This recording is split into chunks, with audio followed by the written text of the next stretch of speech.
Hey guys, I'm putting out a call for all skilled fabricators. Join us on October 11th for the 3rd Annual Fabricator Olympics. This is a competition of skilled fabricators from across the country to test their skills in the art of metal fabrication, drilling, cutting, coping, fit up, and welding. 50 competitors put their skills to the test to win the Lincoln Electric Grand Prize worth over $5,000. If competing isn't your thing, come play our spectator games like the cylinder rolling contest, weld with upside down goggles, compete in a 3-man TIG competition, and more. If you've got a mobile welding rig, be sure to bring it out for the largest welding rig truck show in the country. Grab your tickets now, because the first 100 tickets sold score an awesome swag bag full of great stuff. Check out FabricatorOlympics.com to buy your tickets, get your spectator tickets and your competitor tickets there, and follow us on Instagram at Fabricator Olympics. And we'll see you October 11th.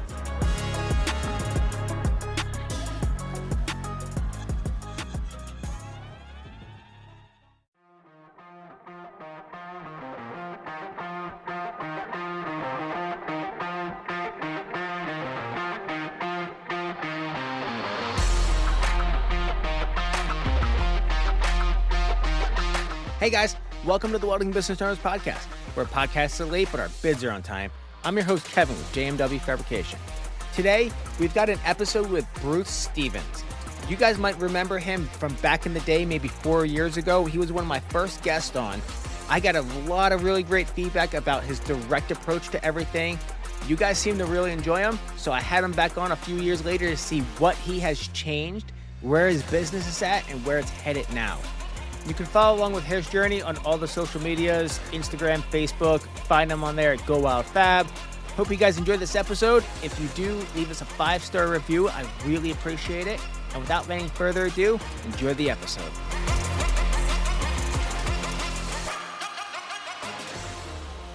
Well, Bruce, it's great to have you back, man. I appreciate you coming on here. I think you were probably like my second or third interview for the podcast back in 2021.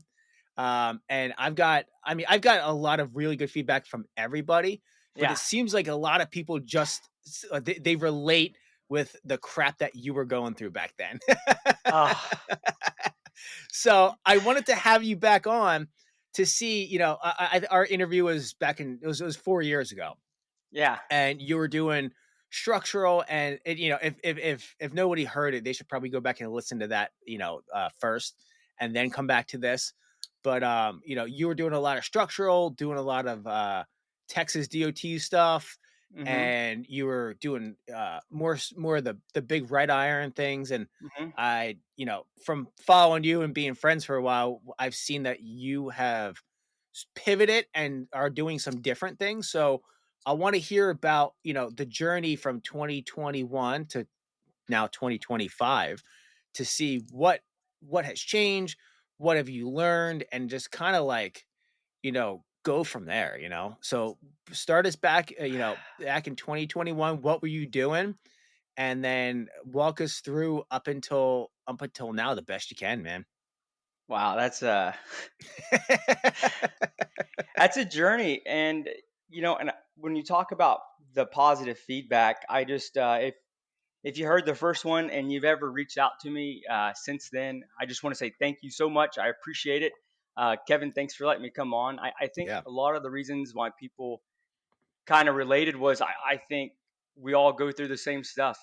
And man, I I think I've grown a little bit in the last 4 years. I definitely have. I feel like I have. More than anything, probably in the last 9 months. Okay. And a lot of that has to do with the journey that I was on, and realizing that every decision you make is ultimately the decision, or it's the right decision. Whether it's good or bad, it's the right decision, because where you're at now in your life, that's kind of like right now. I'm really happy. I'm a really happy guy. I've always been a happy guy, but right now I got a lot of peace, I guess, with the family and the wife after going through a lot. So back in 21, everything was going great, and it still is. Don't get me wrong. It still is. I love what we're doing now, and it's a lot of fun. But back in 21, we were doing big stuff, and we kept doing it. And then I think I talked about, showing your profits and making sure you were, doing stuff right and by the books, to make sure you showed that you made money if you ever wanted to go buy the house, right? Hmm. Or if you ever wanted to expand and keep going. So we did. We bought a couple more houses. We expanded. We showed the profits. We did it. We bought the big, not the big, but the lake house. So we're on the water now, which is really cool. And that was 22. That was 22. So the the summer after our interview, going into then, that's when we moved. So a Hmm. year after our interview. So like I said, everything kept going well. We were just like everybody else, getting stretched out on payments, trying to do it, but we managed to get it all done. Move into the other house, move into the other bigger shop, got the bigger land, and then, like I said, work was going great. Go Wild Fabrication was fantastic, and I had a blast.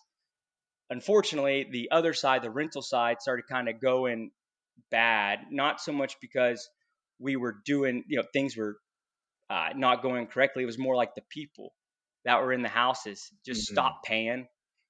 They were destroying, and these were nice houses. They just stopped paying, and then one lady took us like 10 months to get her out of an eviction.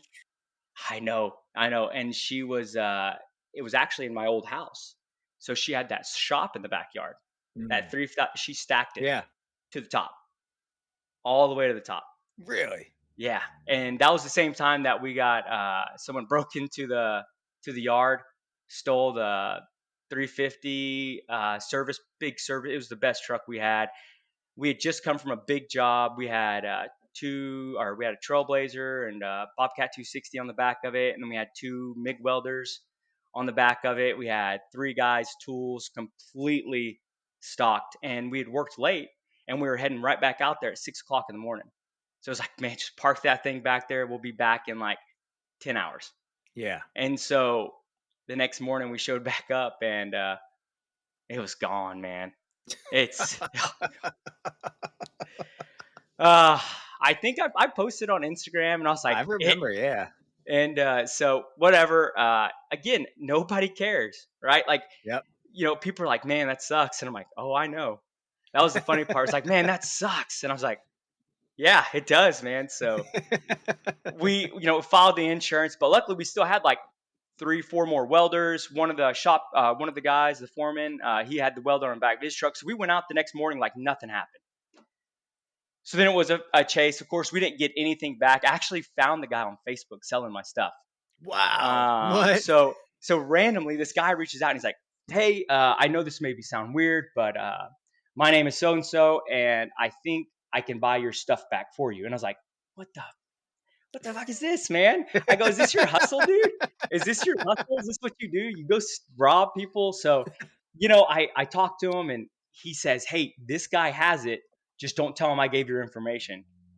So I was like, "Sure, man." So I text the guy, right, from a different number, and I was like, "Hey."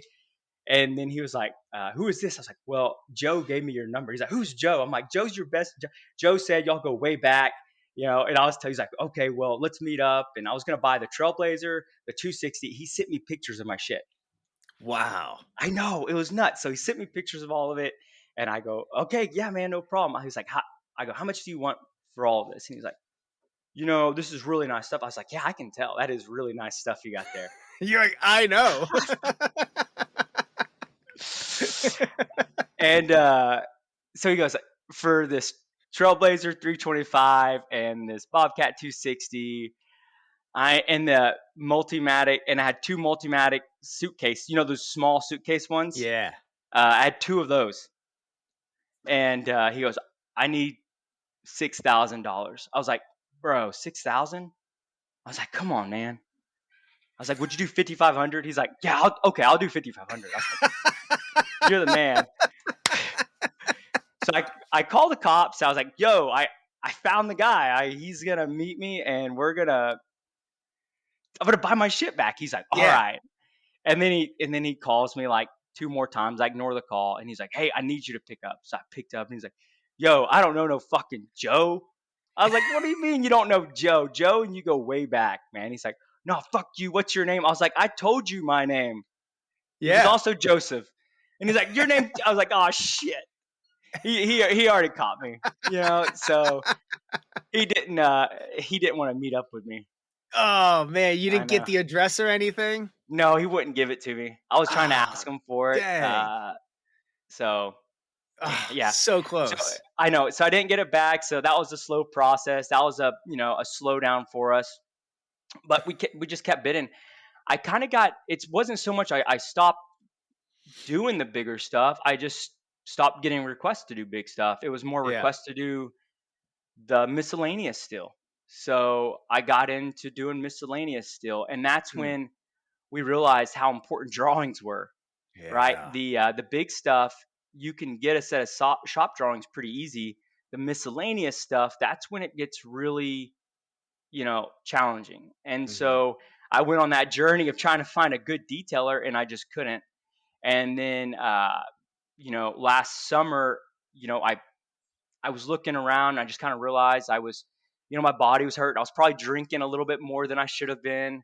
Um, and so, I think we all kind of realize that when you get a little older, because I'm 39 now. Yeah. I'm hard headed, so it took me a while. Uh, but it's cool. So last summer, I didn't quit drinking because I'm not a quitter. But I pretty much stopped until like I'd save it for the weekends. I'd save it for Mhm. a Saturday, if that. And I started getting a lot more clarity in everything I was doing. Right. So at the end of last summer, I started kind of looking around, and then the rental properties started causing a lot of heartache and a lot of issues Mm. with people not paying on time, people destroying stuff. And so here I am trying to, work on Go Wild and all the other stuff. And then in the background, I have, the 5 houses, 3 of them not rented out, right? 3 of them weren't rented out at one time, and I was remodeling 2 of them. Mhm. So I'm doing it, and I'm trying to hire people, right? And then I'm still trying to take care of the stuff at work. And so just a lot of irons in the fire. So we finally got it straightened out, and we've been, slowly uh, just trying to get back into what right looks like as far as your company or as far as my company goes. And it's been a journey, man. So that's Yeah. kind of where we're at now, and we're still figuring out a lot of stuff, but not on the operational side. The operational side, guys are building, guys are good dudes. I'm out there almost all the time with them now. I Mhm. got a full-time estimator in the shop, so she's bidding every day all day. And then my wife, she actually joined the company, you Okay. know. And so, to anybody else out there that has a wife that uh, decently like wants to help you, I would say just let her do it, and just let her really just take ownership of it. Because when you think about the only person who really does care about you, that does not want to see you fail, the only person is your wife, right? Your wife and your mom, maybe. Yeah. And so having her on the team has been just a game changer, man. And then Nice. with the drinking kind of going away, and then the relationship with my wife coming back to really just a strong foundation, kind of getting back into church. Not like trying to be the church guy, but just getting back into it, making sure I stay right with the man, Yeah. uh, and with the family too. So I've had a lot of good support with that. And what's really cool is you see a lot of guys in the welding community that are, you know, both, right? You have the one extreme over here that's just like piss and vinegar, mostly young guys. And then you have the older guys on the other side that I meet and I talk to that, Chad from Tic Tac, right? Oh, yeah, I know Chad. Yeah. So Chad, I would say it's not like an official mentor thing, but, I can give him a call and he's so open and receptive. But at the same time, I really, really respect his time. Yeah. And I think a lot of the guys listening to this stuff, you reach out to certain people, and I do it too, obviously. Uh, you just got to remember that these guys are busy and they're running around sometimes like a chicken with their head cut off. And then you have somebody calling them asking for some advice, and we want to help. Like, I'm sure you want to help. And Chad, I know he wants to help because he's done it. And there's been a bunch of people reached out to me about the podcast and about my mentality and my thoughts on a lot of stuff. and that's kind of what it was back then. As far as like, no one cares. It is what it Hmm. is. You got to get the job done. And as I may not say it the same way now, but it's still kind of true, man. I was listening to the Yeah. podcast and I just wanted to kind of refresh what I was saying. Like in my head, I was like, man, I said it. I sounded kind of dumb, but it's still the truth, Like Yeah. no one's come to rescue on these jobs. No one's come to rescue you. No one's come to help. But again, if you know that earlier, then just like the drawings, Yeah. right? I had the drawings, but they're not good enough. I had to do something different. Yep. So I saw a gap in the market, right? I worked with Lex for a while, and Lex, do you know who Lex is? You Yeah. met Lex, right? Yeah. So Lex is a fantastic dude. I like that guy a lot, and we did drawings together for a while, and he helped me, and hopefully I helped him too. And then he started getting bigger, and so I was like, yeah, you got to go do what you got to do, man. I would never ever hold anybody back, right? But that left a huge gap in what we were doing because he was Yeah. so good that when he left, when I stopped using him, not because he was just busy, right? And my stuff was turning over really quick. So I needed turnover really quick. I needed the projects back really quick. And I understood. I had to jump in line like everybody else. Yeah. So I went on a journey to find another detailer because he was busy. And so that was a long journey. And then about last October, me and this guy started working together, and he's been fantastic for our drawings. I needed him because we started a program called PowerFab. I think I told you about it, right? Yeah. Yeah. We talked about it at FabTech, actually. Yeah, that's right. So we started that, and that's been a huge game changer for us, man. Mm. I highly recommend it. I'm not gonna like fully endorse it because we're still new to it. We're still learning, and there's a lot of stuff into it. So it's meant for giant companies, like I mean, $50 million plus fabrication type companies. Hmm. But if you use it and you know how to use it, you can bring it down to run with the small 10 plus kind of company, or maybe 8 plus company, Okay. right? But if you don't, it's expensive though, right? So it's like 12, 13,000 a year Yeah. just for this software. So it's a big risk on our side, but I hope, and I think, I got faith that it's going to pull through, because what happens is you have a detailer, and all those drawings that the detailer makes feed directly into the program, right? So if you do an actual detailed job, or you do like we call them quick bids. So what I'll do sometimes is I'll have people call me, or customers call me, not like general contractors, but I've reached out to a couple welder fabricators and actually put it on welding. No, it was the welding business owner page. Okay. The Yeah. Yeah. On Facebook. DF, yeah, DFW. No, it was just welding business owners or something like that, Yes. which is just a hilarious page. I mean, it is fantastic to read the comments on there, and I don't know. Do you have any funny stories on that thing Oh, off the geez. top of your head? The advice of what should I charge, and the people who say Yeah, just triple your material price. I'm yeah, like, oh my gosh, I want to like stab my eyes out. Like that is yeah, the worst advice you could. That's probably the worst advice I've seen on there. The worst. Like that is probably by far the worst. But I mean, so it's I feel like people giving advice need to know more context about yeah, what's going on in the shop, because you got guys from the pipeline trying to give advice on guys who are doing, $50,000 handrail jobs, and it's like, yo, yeah. it is totally different to So, yeah, it's interesting to say the least. It really is. Uh, my favorite is that troll. He's like 18, 19 years old. Oh, that guy, yes, whatever his God, name man, is. I don't even know, but he jumps on there and just starts running his mouth about his F-150 and all these contracts he's getting, and you come here, he's the man, and I'm just like, oh, this is funny. And then the how angry people get at him. It's just like, man, Yeah. y'all shouldn't be that angry at a child, right? Like, let the child be a child, man. That's what all 18, 19-year-olds do. We're dumb, you know? You ever met a fucking 18-year-old Marine? They're Uh, idiots. They're idiot. yeah. I love them, and I was one too, but we're so dumb, Well, right? it's like everything that should stay in his head comes Yeah. out onto the computer. And it's just it's hilarious that people watch people just go after this kid. Because I'm And wondering if I wonder if he means it. I wonder if he's trolling or if he's like, no, this is who I am. That guy. I dude, don't know. if you watch the comments, man, I think he believes his own stuff. Like I do. Well, I And would his say confidence is important.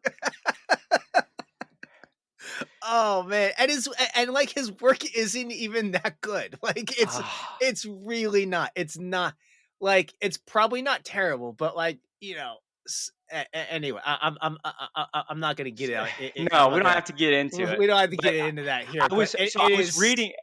I was reading his post, right? And I was just looking at everybody just dogging them, man. And then Yeah, that's what they do on most of the posts. They just dog people, right?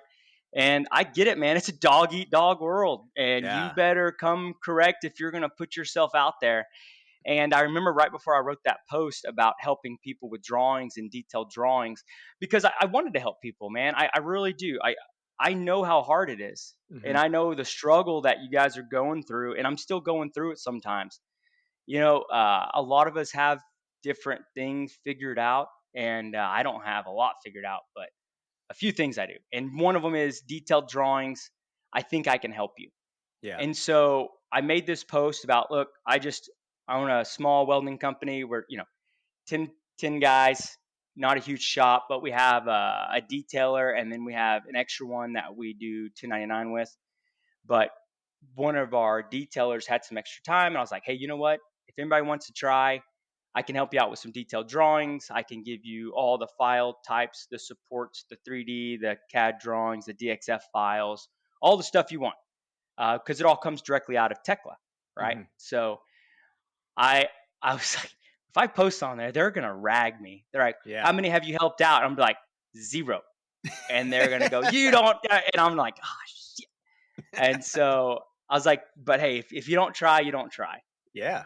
All right, guys are working, guys are, you know, throwing the steel down, right? They're getting it out there, and I'm in here like thinking like, should I do it? Should I do it? And I just did it, and I had some good dudes reach out that were just honestly struggling. Like, hey man, I don't know, never had to get drawings before till I Hmm. saw your submittal thing, and I was like, yeah man, it's what we do. And so I've been able to help a lot of guys, not a lot. There's been 6 guys, including you, Yeah. so far that we've talked to, and a lot of them, just not a lot, there's probably 4 of them have never submitted drawings before, right? And so it's like, what's the process? What's it look like? And I had the exact same questions when the first time a contractor asked me, hey, send me your submittals. And I was like, Hmm. yes, sir, no problem. I'll send them right over. And then I'm walking back to the truck, Google, what is a submittal? Like, how does it work? And so I think that was like 2017 or 2017. And what is a submittal? How does it work? And Yeah. so that's kind of where it started. I remember going back to the shop, and you wouldn't believe it. God was looking out for me that day. I had a random call that said, "Hey, how you doing? I do shop drawings and submittals." I was like, "Submit? You do submittals?" He's like, "Yeah." Really. And it was like a couple hours after I got back from the shop. So That's a God moment right there. man, it was a God moment, dude. That whole job was actually that was my first structural steel job I ever did. And I don't know if I told that story last time, but it was a contractor who I did a bunch of handrails for. Mhm. And he goes, hey, do you do structural? And I was like, no, not really. He's like, why not? And I was like, I don't know. He's like, oh, it's really easy. Here are the plans. Just give me a price. I was like, okay, He sure. bullied you into doing He did. He structural. bullied my ass.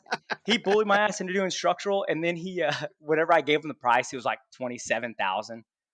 I was like, okay, here you go, sir. And he's like, this is too much. And I was like, it is? He's like, yeah, it's way too much, man. I was like, how much is it supposed to be? You know? And he's like, it shouldn't be more than 23. And I was like, okay, 23,000 it is. And yeah, he bought the material, right? So he wasn't going to let me mark up the material. He just wanted Yeah. the labor cost. And it was fine. 23,000 was plenty of money. I think we got it done in like 5 days, and it was only Yeah. three of us doing it. So it was nothing. That was the same time I was going through the not me on drugs, but employees on drugs. Yeah. So it was, I don't know if anybody else has had that before, but that was a fun time. So, but that's all how the drawings got started. So Okay. we start looking at the drawings now, and then the guys we'll let them know what we're doing, like anybody on that Facebook page. And I was worried about everybody talking trash and running their mouth. And sure enough, man, when I posted, everyone just started reaching out about your podcast. Oh, yeah? And yeah, and telling me that they've been following me for a while. And I was like, oh, that's cool, man. Thanks, buddy. You know, I I'd probably follow you too. I think you do cool stuff. Yeah. And so it just kind of it was a cool interaction, man. I got to meet a lot of new dudes. I've been getting hit up by your podcasts the whole time. Wow. Every That's couple awesome. months somebody will reach out and go, "Hey, I just heard your podcast," and I'm like, "Oh no, did I sound? uh, man, did I sound okay?" And for the most part, everyone's like, "Yeah, you sound exactly how you are, man. Just kind of real and open." I had another guy reach out to me just a couple weeks ago. Really nice guy. He seemed younger, and he was like having a hard time getting the question out. And I was like, I gotta walk into this building. I don't want to be mean, but like spit it out, man. Like, what's the question? Yeah. And sure enough, it was a real simple question about it was when the engineer designs something dumb, what do you do?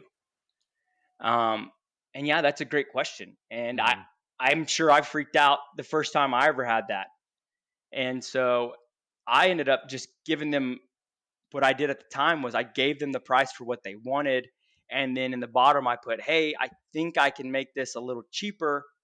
And then they come back with oh, you mean a value engineer? And I'm like, whatever you want to call it. Like if it's value engineered or cheaper, that's fine by me. Yes, I can do it cheaper or I can value engineer it. I know the value engineer sounds better, but I can do that. Yeah. So, and he was nervous because he didn't want to, give them a price for something that was built dumb, right? So it Yeah. shows that he's worried about like, hey, I don't think this is done right, which I think is great. Mhm. But at the same time, that you actually have to do what the engineer says, right? Like Yeah. we work for the contractor, and the contractor's only going to listen to the engineer and what the engineer says most of the time, until you can give them the value engineered part, Mhm. right? And then their ears will That's perk the up. key. That's the key Yeah, that gets you in. Yeah. it really is, man. And so that's for anybody. If you're struggling and you think that you're coming in too high, and you think the drawings are just not as uh, engineered as well as you could engineer them, with value, Yeah. you can always make that as part of your line items.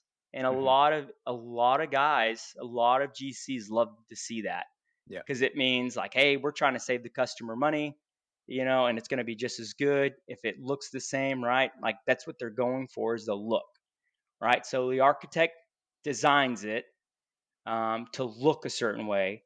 Then the engineer's job is to actually make it look that way with the steel behind it. So we were doing a detailed job for another guy, and the engineer wanted everything uh, bolted, right? So he only gave us drawings, just flat lines on top of flat lines. Mhm. Beam goes this way, column goes underneath. No connection points, giant cantilever, right? And so no detailed connections of how the base plate sits or whatever. It's just like send me the details.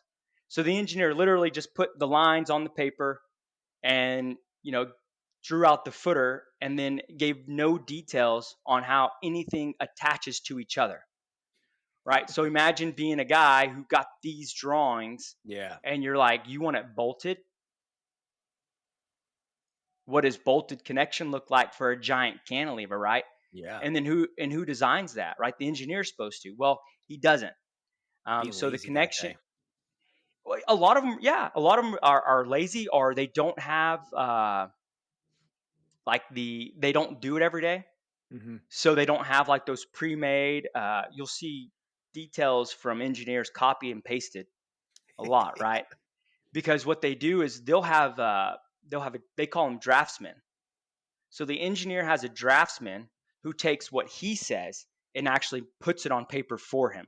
Hmm. So the engineer's in the background doing the math, doing the calculations, running the program that is now done by computers, right? And they go in and they verify the math on it, and then they give it to a draftsman and go, "This is what I want. Make it look like that on paper." Yeah. And then the draftsman's expensive, right? The draftsman's 100 to 150 an hour. So the engineer's like, just bare minimum, a little thing this big, and then we'll make them give us the details on how they want to connect it. But they Yep. have to use AISC standards, and then they have to give it back to us to approve it. Yep. It's a racket. Yep. It's a racket. But the engineer, he won't do it. He doesn't have time, right? The engineer's charging 200-300 bucks an hour, Hmm. and so to have him do the detailing part, it's not worth it to him. Yeah. Which brings it to me. So Yeah. I'll take it and I'll create the detailed connections, AISC standards, and I'll send it back to the engineer for you. So if you get a complicated drawing in and you're not seeing all of it, well, what I'm going to try to do for you is take your drawings. Me and you will sit down. We'll have a talk about it. I'll ask you what you want, how you like it, like whatever it is, because there's a lot of stuff on engineered drawings that are left open for discussion on how we want to Hmm. install. Yeah. And even the drawings we just did with you, we changed some stuff because it just needed to be changed, right? It was Yep. a design that you didn't like, and we changed it.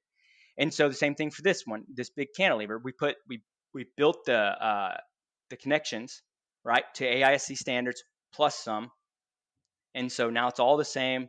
And the engineer got the drawings back, goes, "Oh, these look great. However, I think we need to make your column a 16-inch thicker." And my buddy goes, "Wait, what?" He's like, "Yeah, yeah. Instead of a 1/4 inch column, we want a 5/16 column." Well, there are 5/16 columns, but you're going to go to a 3/8 because you're not going to find the 5/16 column most of the time, Yeah. right? So you have 4 columns that are 20 foot tall, and he just changed all of them to 3/8. He Yeah. just cost you, right? And he straight up told that engineer, he's like, "No." He said, "No, give me something else." And the engineer goes, "Okay." And he goes, "How about a 12-inch flat strap around the top?" And so now we just detailed a 12-inch flat strap around the top of the column Okay. instead of giving it a bigger piece of material. Yeah, exactly, especially when it's So already bid. That's I like know, that's a deal, you know? That could be a and couple $100 right there. it is a couple $100, and then Yep. with material prices right now going up anyway, every Yeah. couple hundred pounds you can save, man, that's huge. Yeah. So yeah, that's what we did. We did the design and then we sent it over back to him. We changed that for him, and now it's issued for drawings. So what he ended up doing was all the files that came off of it, like your DXF files. He Mhm. sent that. I already had them, right? Because it's coming out of you know my office, so I already had them. But what we do is we create a folder for him, a shared drive folder. So now Go Wild Fabrication, or Go Wild Detailing, whatever you want to call it, we create a share folder for you and us, and it's a permanent share folder. Lex actually taught me this one, and it makes it really easy to keep all of your drawings that we do in one central location. So Yeah. anytime we do updates, like we didn't email you with an update, we just put it in your folder, and then I texted or I sent you an email like, "Hey, it's updated." So whenever you want to go look at it, you can. That way, it's always in that folder. It's not going to get lost in an email, Yeah. and that's been a really good thing for us. We do it on all our jobs. So yeah, he'll get the drawings, and then he goes, "Hey, will you bid cutting these parts for me?" Because he doesn't have a CNC. Mm. So I'm like, "Yeah, absolutely, man." So I'm no more expensive. I'm a little bit more expensive than a giant job shop, obviously, right? I don't do job work all the time, but it's small job, real easy. He didn't have to do anything, right? So I already had all the drawings. I sent them to my design program in for my plasma, Mhm. and it tells me how many inches and gives me a price, right? So What it's program do you use for that?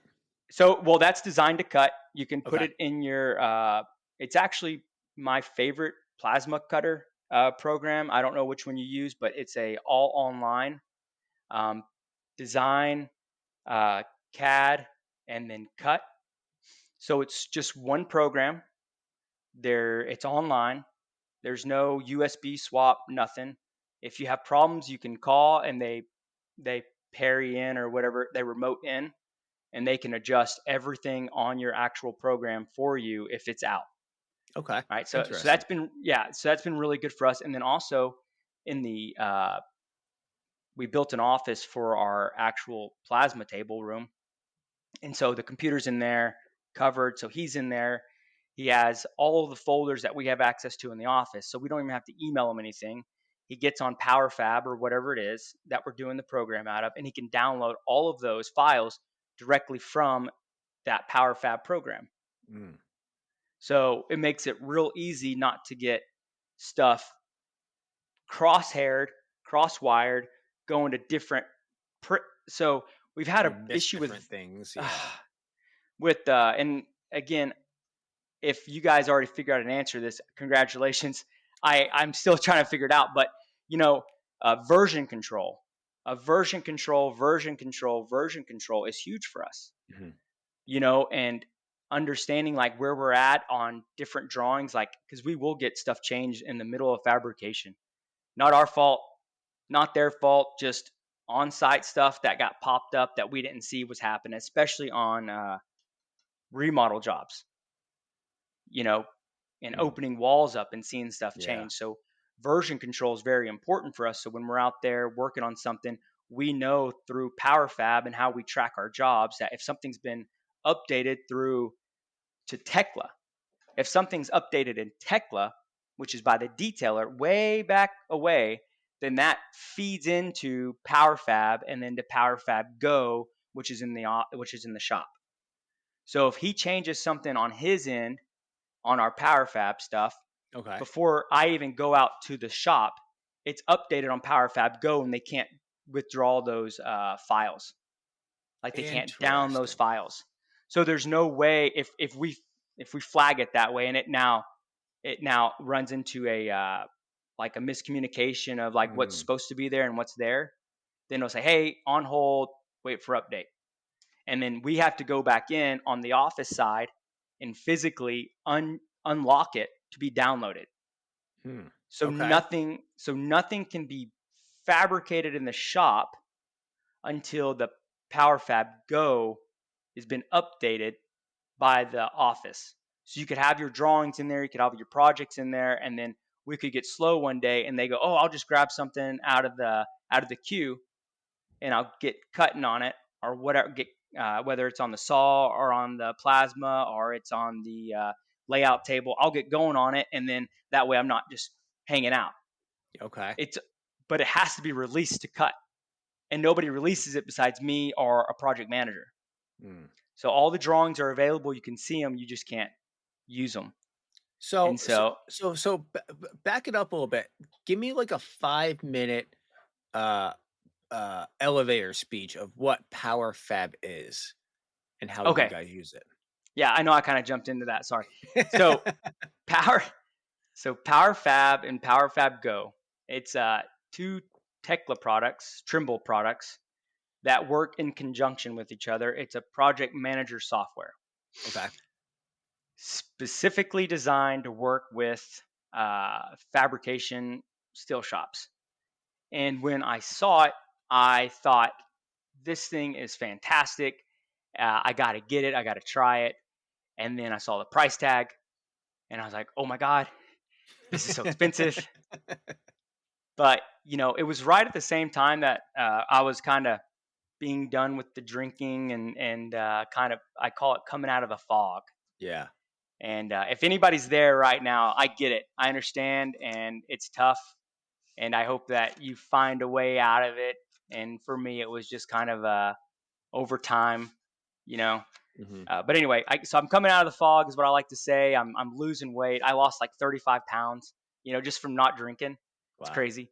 Uh, but anyway, I came out of the fog and I'm looking around. And I go, okay, in all this time I've had this company and it's never really failed me. It's always done really good. But in all this time, I'm still at the exact same place I was uh, in the beginning. I'm running most of the jobs. Now, granted, I have the office manager at the time, right? The estimator, a project manager. I had all those, but when they're not being led with a purpose, Mm-hmm. you know, uh, it, it's chaos. And it was chaos for a while. And then whenever I came back in focus, and I came out of that fog, and we were still working the whole time, but when I came out of it, I go, okay, we need some real direction. And I'm not the guy to do it. Yeah. And I think that was the realest thing I've ever said to myself is, you're not that guy, Bruce. You're not that fucking guy. And by that, I mean, I'm not the guy who builds this giant business on my own. Yeah.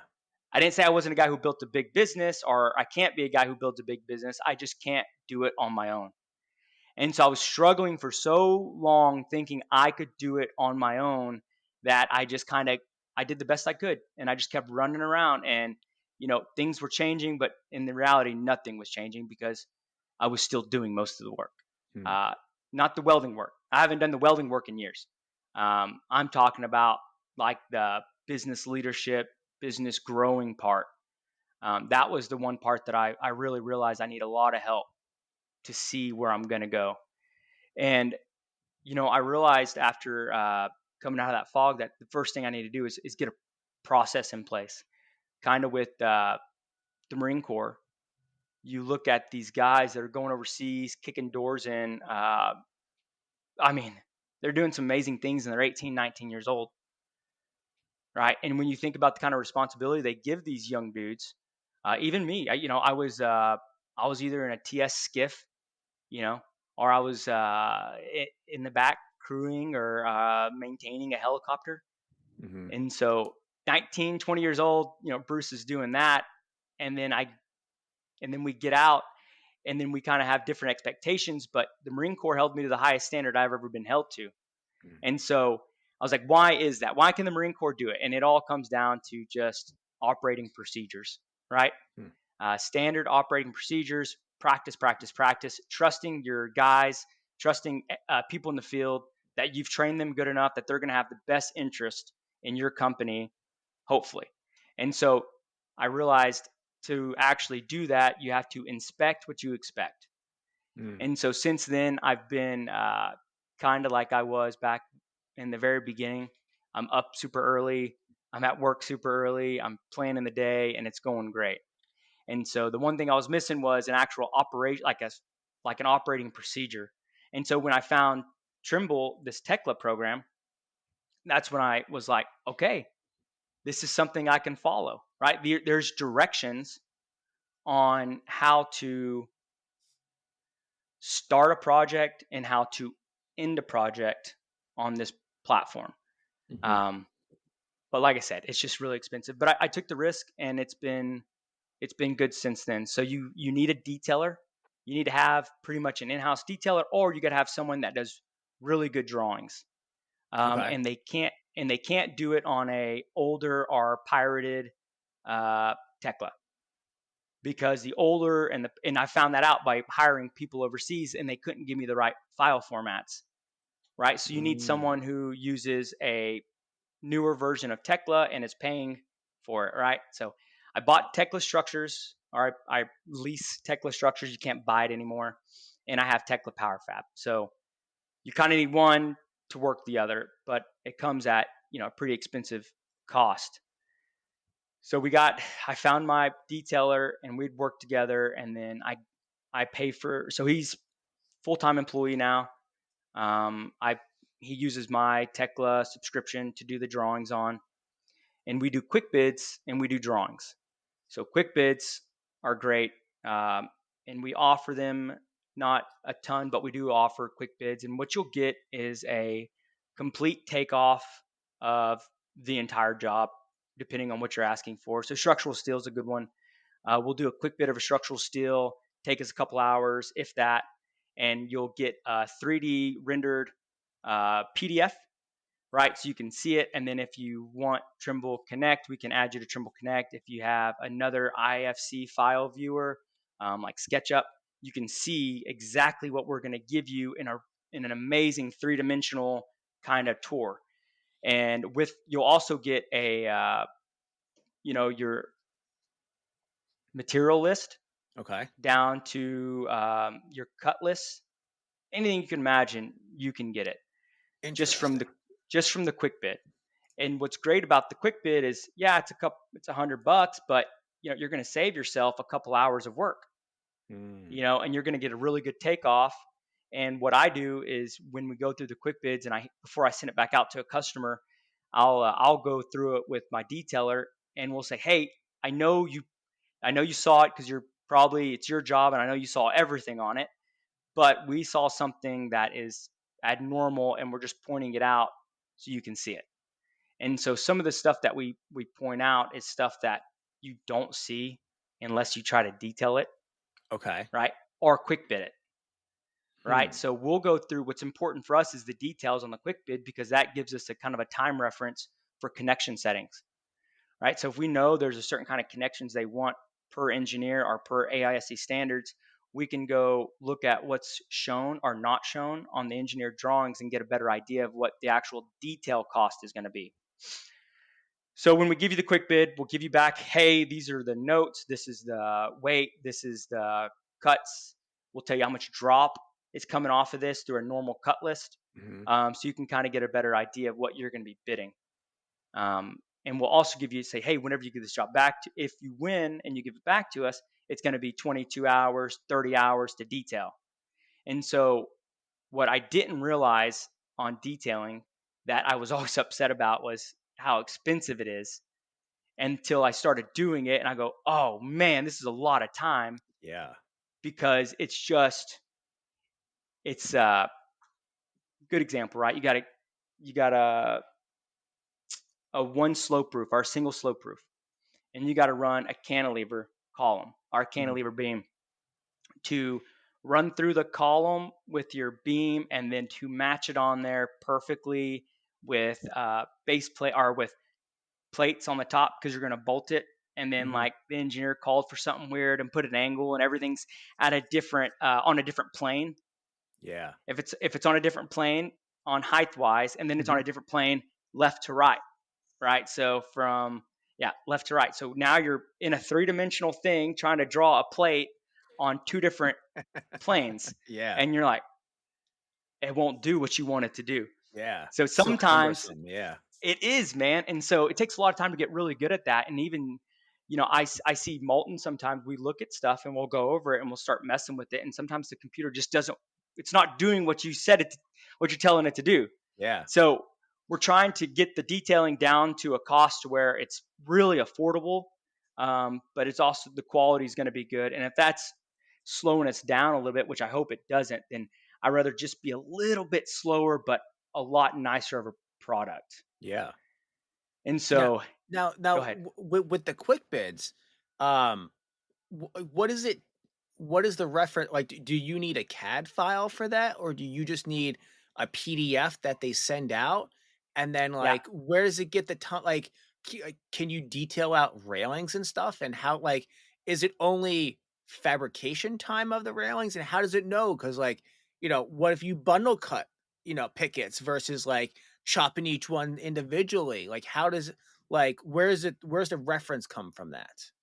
So I'm glad you said that because if it sounds like I didn't explain it good enough. So when I say quick bid, I just meant a material takeoff, and we go through the drawings for you, Okay. right? So if you send us a set of drawings, we'll open it up. We'll take your structural DS pages, we'll throw them into our program, and then we can build a quick model of what you want, right? Hmm. Because there's things called auto connections on Tekla, and so we can auto connect.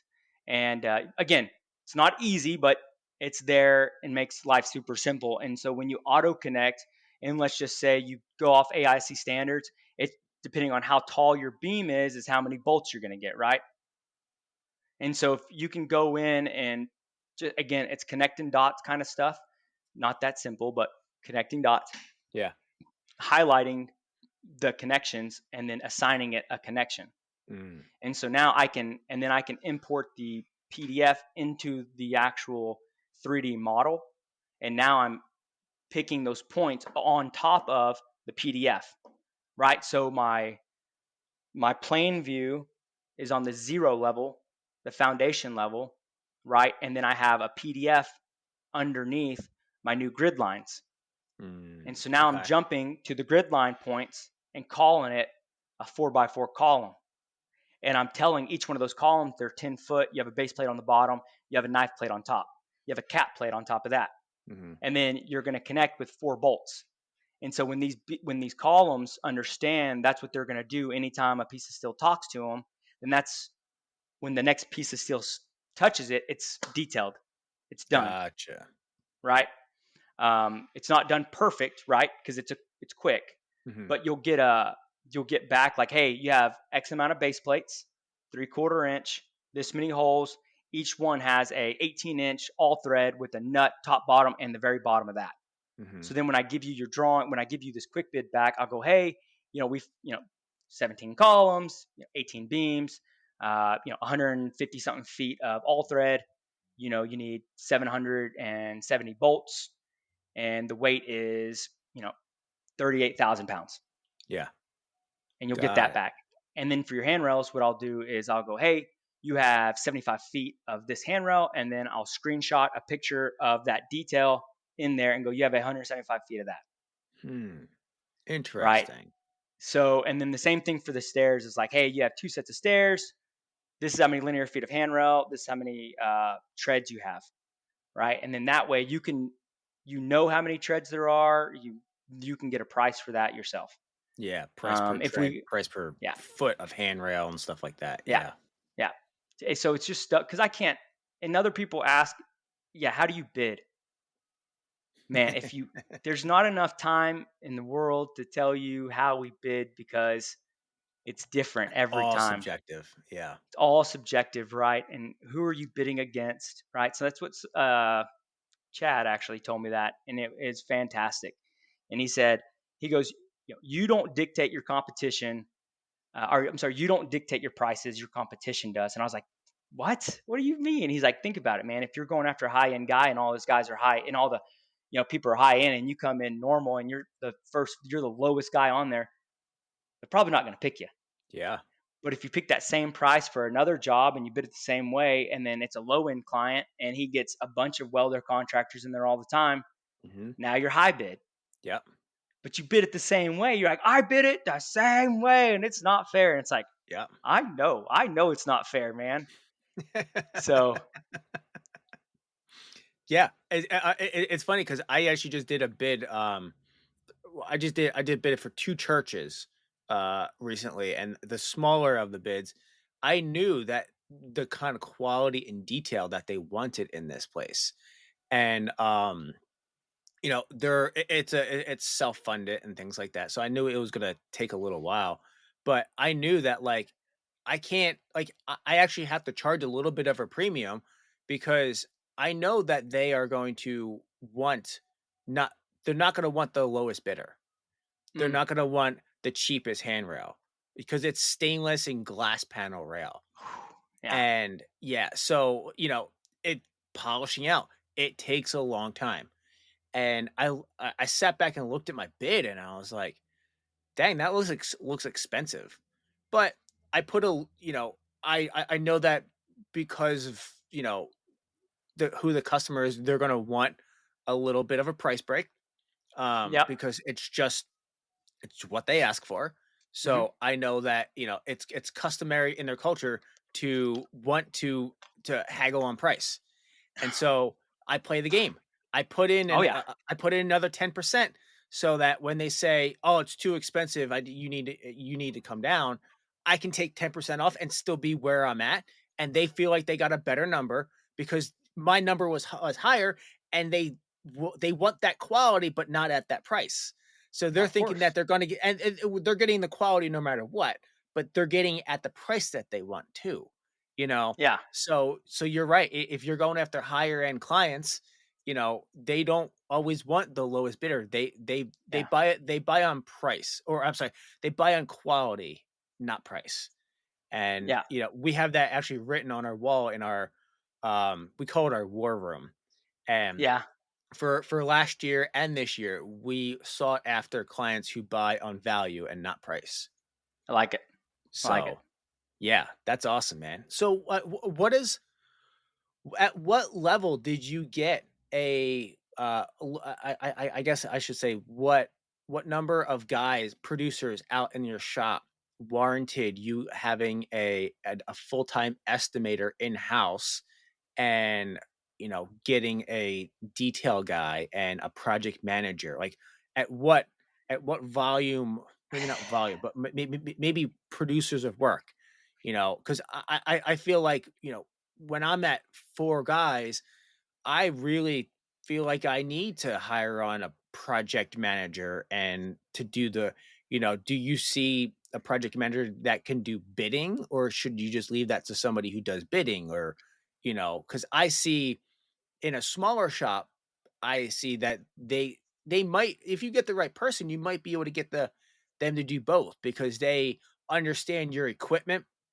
Yeah. so they know, like us, our press brake, it's from the 50s, I Hmm. assume. It's freaking old. It's got the flywheel where you better watch out when you Oh bend it yeah. because it's gonna smack you in the face.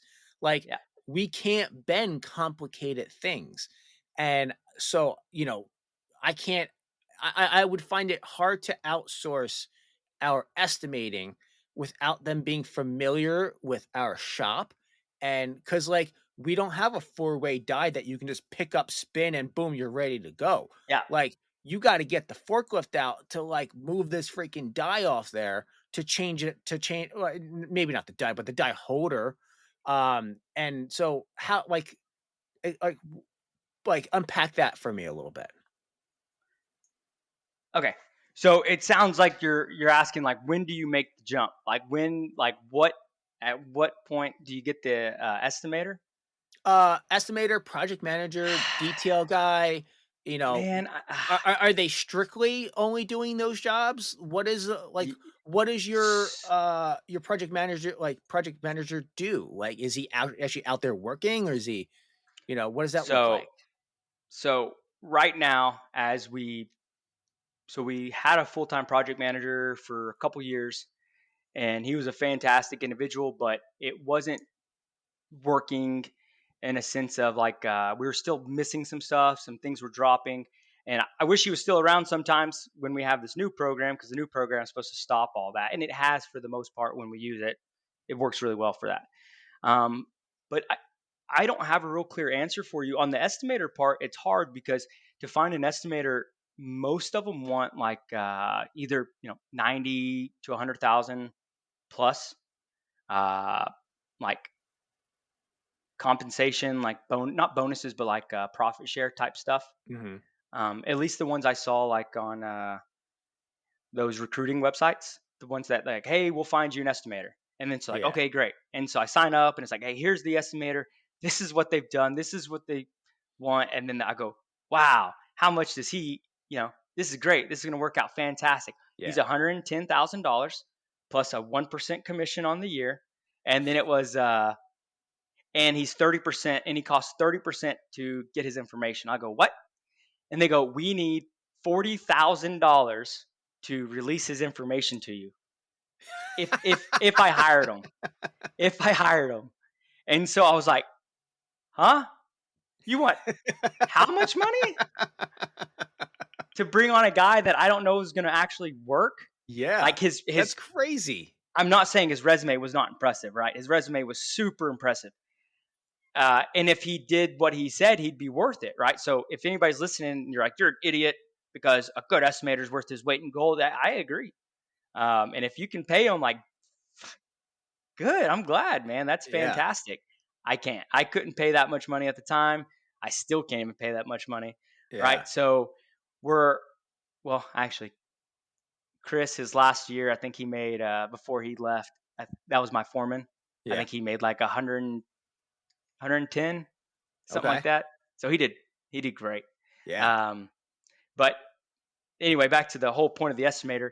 Uh, I actually took my office manager, and she sat with me for 2 years as I bid, bid, bid.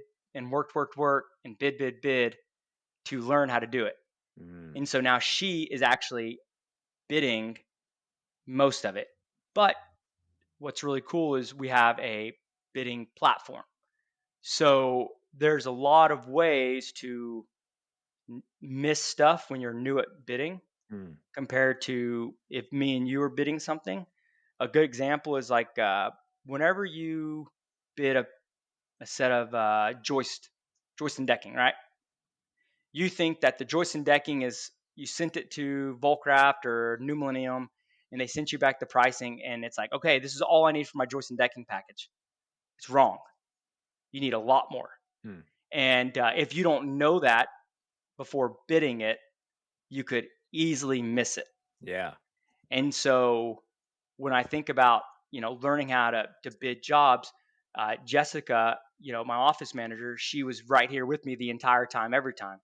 And so whenever I'm going through all this stuff and she's taking the notes and we're writing the stuff down, and this is before PowerFab, and I'm showing her all the stuff that I've already missed before, so she doesn't miss it. Yeah.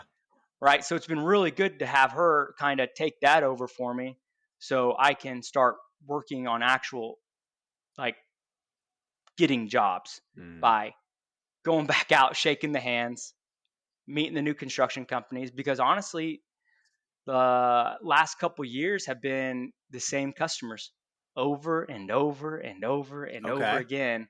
Right. So I haven't had a chance to go after a bunch of new customers.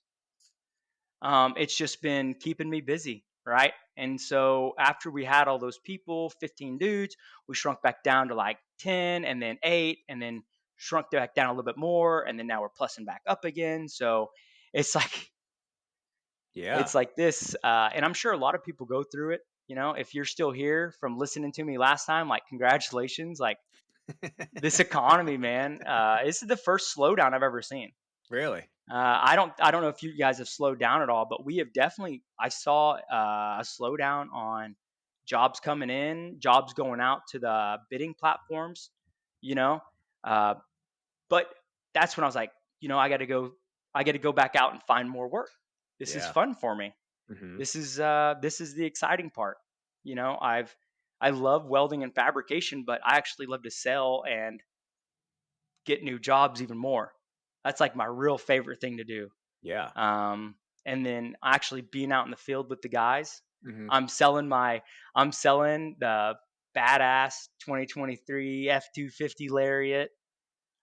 I'm over it, man. Put me back in a utility truck. That's awesome. I tried, man. I tried to be bougie. I tried to Yeah. have the nice stuff, and it's not me. I Yeah. don't feel comfortable. I don't feel comfortable in it. Yep. You know, I love it, but I'd much rather show up to a job site in a utility truck. Yep. You You can know, still have a nice truck, a nice utility truck that's a couple years have you old, se- and have you seen Chad's? I have, yeah. Shit.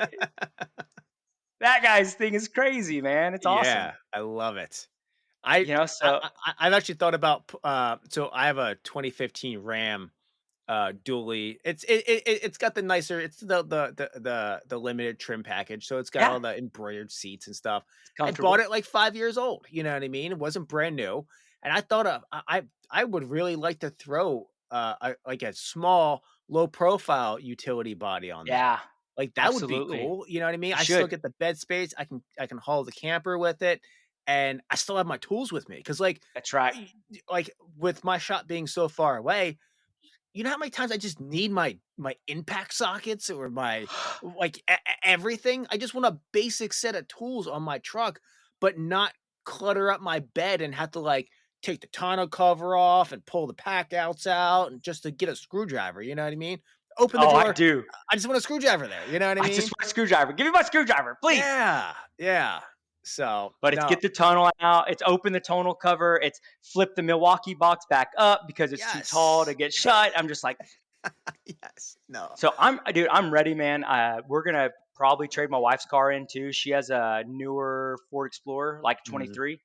And so we're going to trade her car in and get an older Grand Wagoneer. Okay. So a bigger, nicer, but used Mhm. vehicle. I sold my Malibu I had a badass 2020 23-foot LSB Malibu for wake surfing. Like nobody used it. Yeah. I live on the lake, and my I built a lift for it, and it's been up in the lift. And my wife doesn't want to drive it because it doesn't turn very well. If anybody's ever been on a surf boat, they don't turn very well. And so she's like, I don't want to drive it. I'll run you over. And I'm like, that was probably a good idea not to drive it then. And so then my kids, all they want to do is tube, right? Yeah. So I'm in this super expensive boat, and they're like, I want a tube. I'm like, what about surfing? What it's meant for? And she's like, I don't want to surf. Yeah. Okay, boat's gone. So I just sold the boat. I bought. So anyway, I sold the boat, selling the truck. I sold my toy hauler because we Oh live on yeah. the lake. Yeah.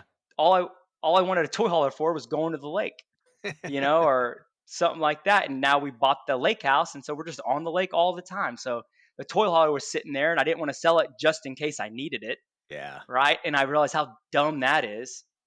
And I look at my boat and how much it's set. I'm like, oh, that was a dumb decision. And I love boats. Pay the stupid tax. That's all. Dude, I'm paying the stupid tax, man. I am paying it. And but it was funny. Somebody said that like every decision you made uh, led you to right where you're at.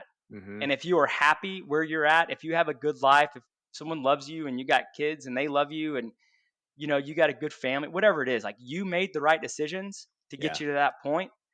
There's just hopefully some improvements you can make going forward. And that's kind of where we're at now. Let's make these improvements. The wife is going through, if anybody else, I don't know how many people are in my shoes. I only assume no one because I don't think anybody else makes the dumb mistakes I make. Um, turns out that's So not you true. think. So you think. Yeah, so I think, which is, There's but a we, cycle to us welding business owners, and God, man. it's just a matter of when you go through that part of the cycle. And the best part is getting on this podcast and hearing people saying I went through it too. And I was like, oh, wow, we're the Yeah. same. We both don't think before we do things. Solid. Well, so that's part of why I wanted you to come back on is because you at the time that you came on, you were talking about diversifying Yeah. from the welding and getting into real estate. Yep. And we like personally, we are looking into doing that too. Nice. More with like a short-term rental type deal Yep. with because we're here by the Pocono Mountains, and we're like an hour and a half from New York and an hour and change from Philly. So, up in like the right where we're at is a good spot for everybody to have a weekend place. And we're thinking about doing, you know, I mean, random side note, we're looking to do like geodomes and like good glamping Yeah. type of stuff. But like, Absolutely. how has that like, are you still looking to diversify out, or have you doubled back down on the business? Because there's always that Yeah. rub of like, well, if I put my energy back into the business, Yeah. and which I've done for the last 10 years, and then I end up with like, and then when things kind of, start to not go off the rails, but you have some difficult times, and it's like, well, crap, like I've put everything I've owned back into this business, and here I am, there's I had to get rid of these people, and they weren't a good fit, and then somebody got hurt, and it's just, there's only two of us now. Like what, like we have all this equipment, but I've invested so much into it. Like, do I double down back into the business and build it back up, and do I hire 10 more guys and an estimator and just make it work, and so that we can grow to the point,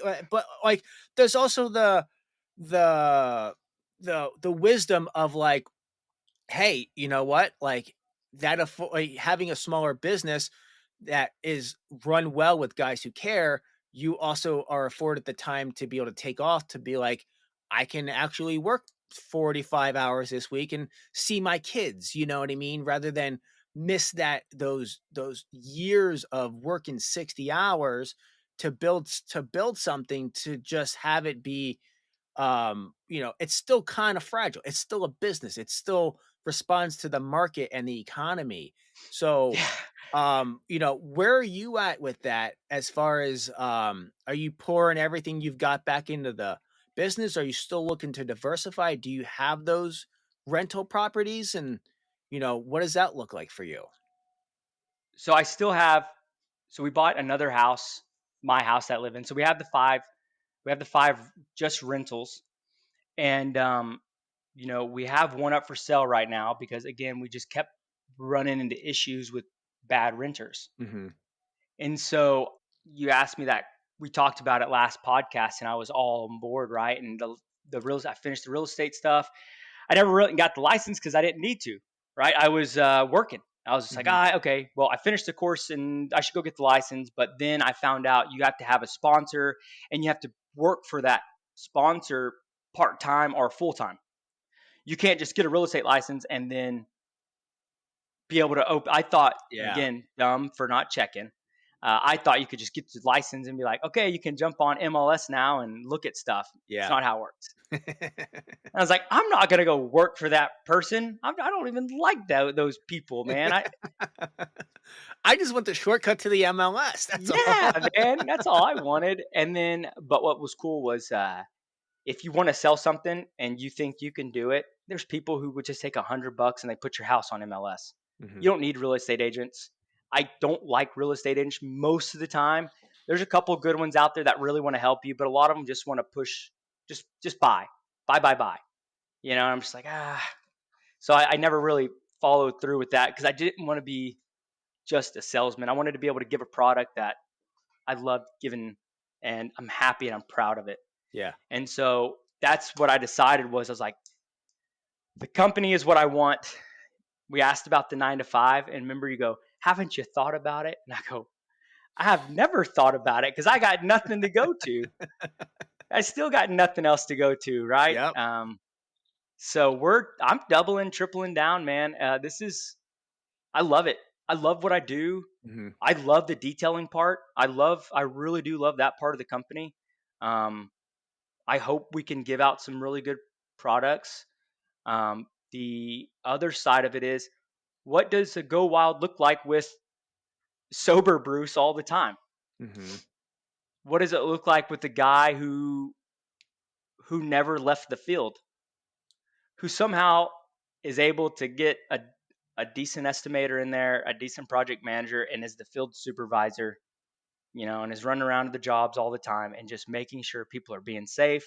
Because that's really what it is, man. If your guys are being safe, um, and not with the typical welding mentality of just get it done, because that breeds bad performance.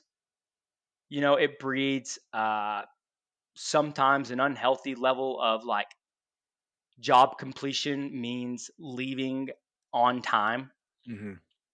right? We said we get out of here by 4. We better get out of here by 4, and people are doing it, and it's like, all right, it's 4 o'clock, let's go, and it's like, we didn't. Oh, it's fine, it's fine, right? Yeah. It breeds unhealthiness, I think. And so, with the attitude of what we're going for, is like safety is, one of our top priorities. Um, and like we were talking about, how do Marines do it? Well, they have standard operating procedures for everything. There's an easy way to do everything in the Marine Corps, and it's just a matter of repetition, practice, and small unit leadership. So having a good team that they all have the same goal, right? They all want to succeed. They're not worried about money because you're paying them decent, right? They're not worried about you getting mad or yelled because, like, hey, here's the goal, but the ultimate goal is that we never come back here. Mhm. That's the ultimate goal, guys, to never come back after we leave to fix something. Mhm. After last year, I see, and we had a lot of financial issues last year, but due to the rental houses, not because of Go Wild. It was the rentals where, like I said, people not paying, people destroying stuff that cost personally Bruce and Dina quite a bit of money. But Bruce only has one job. Yeah. It was Go Wild. So unfortunately, Go Wild suffered a little bit because of it. But you know, Go Wild also made the money to buy them. Yep. So it was kind of relying on Go Wild to make sure they didn't, or they got rented back. And I think I had just a lot of irons in the fire. Hmm. all over the place. And so even when you're a super high achiever, or not so much like smart wise, there's a lot of smarter people, but I try real hard and I'm always going after the next goal, and I fight. And then to get beat up so bad by things out of your control, Yeah. it was real demoralizing for me, right? Because it's like I did everything I was supposed to do. I worked, I did the jobs, got the jobs done, everyone was happy, and then I look over, I'm getting hit from behind the head on these rental houses, with them being empty, with people screwing them up, with people complaining about like I just all the stuff, you Sure. know, and I'm just like, it was bad, man. And I think I think alcohol chased a lot of it away, Mm.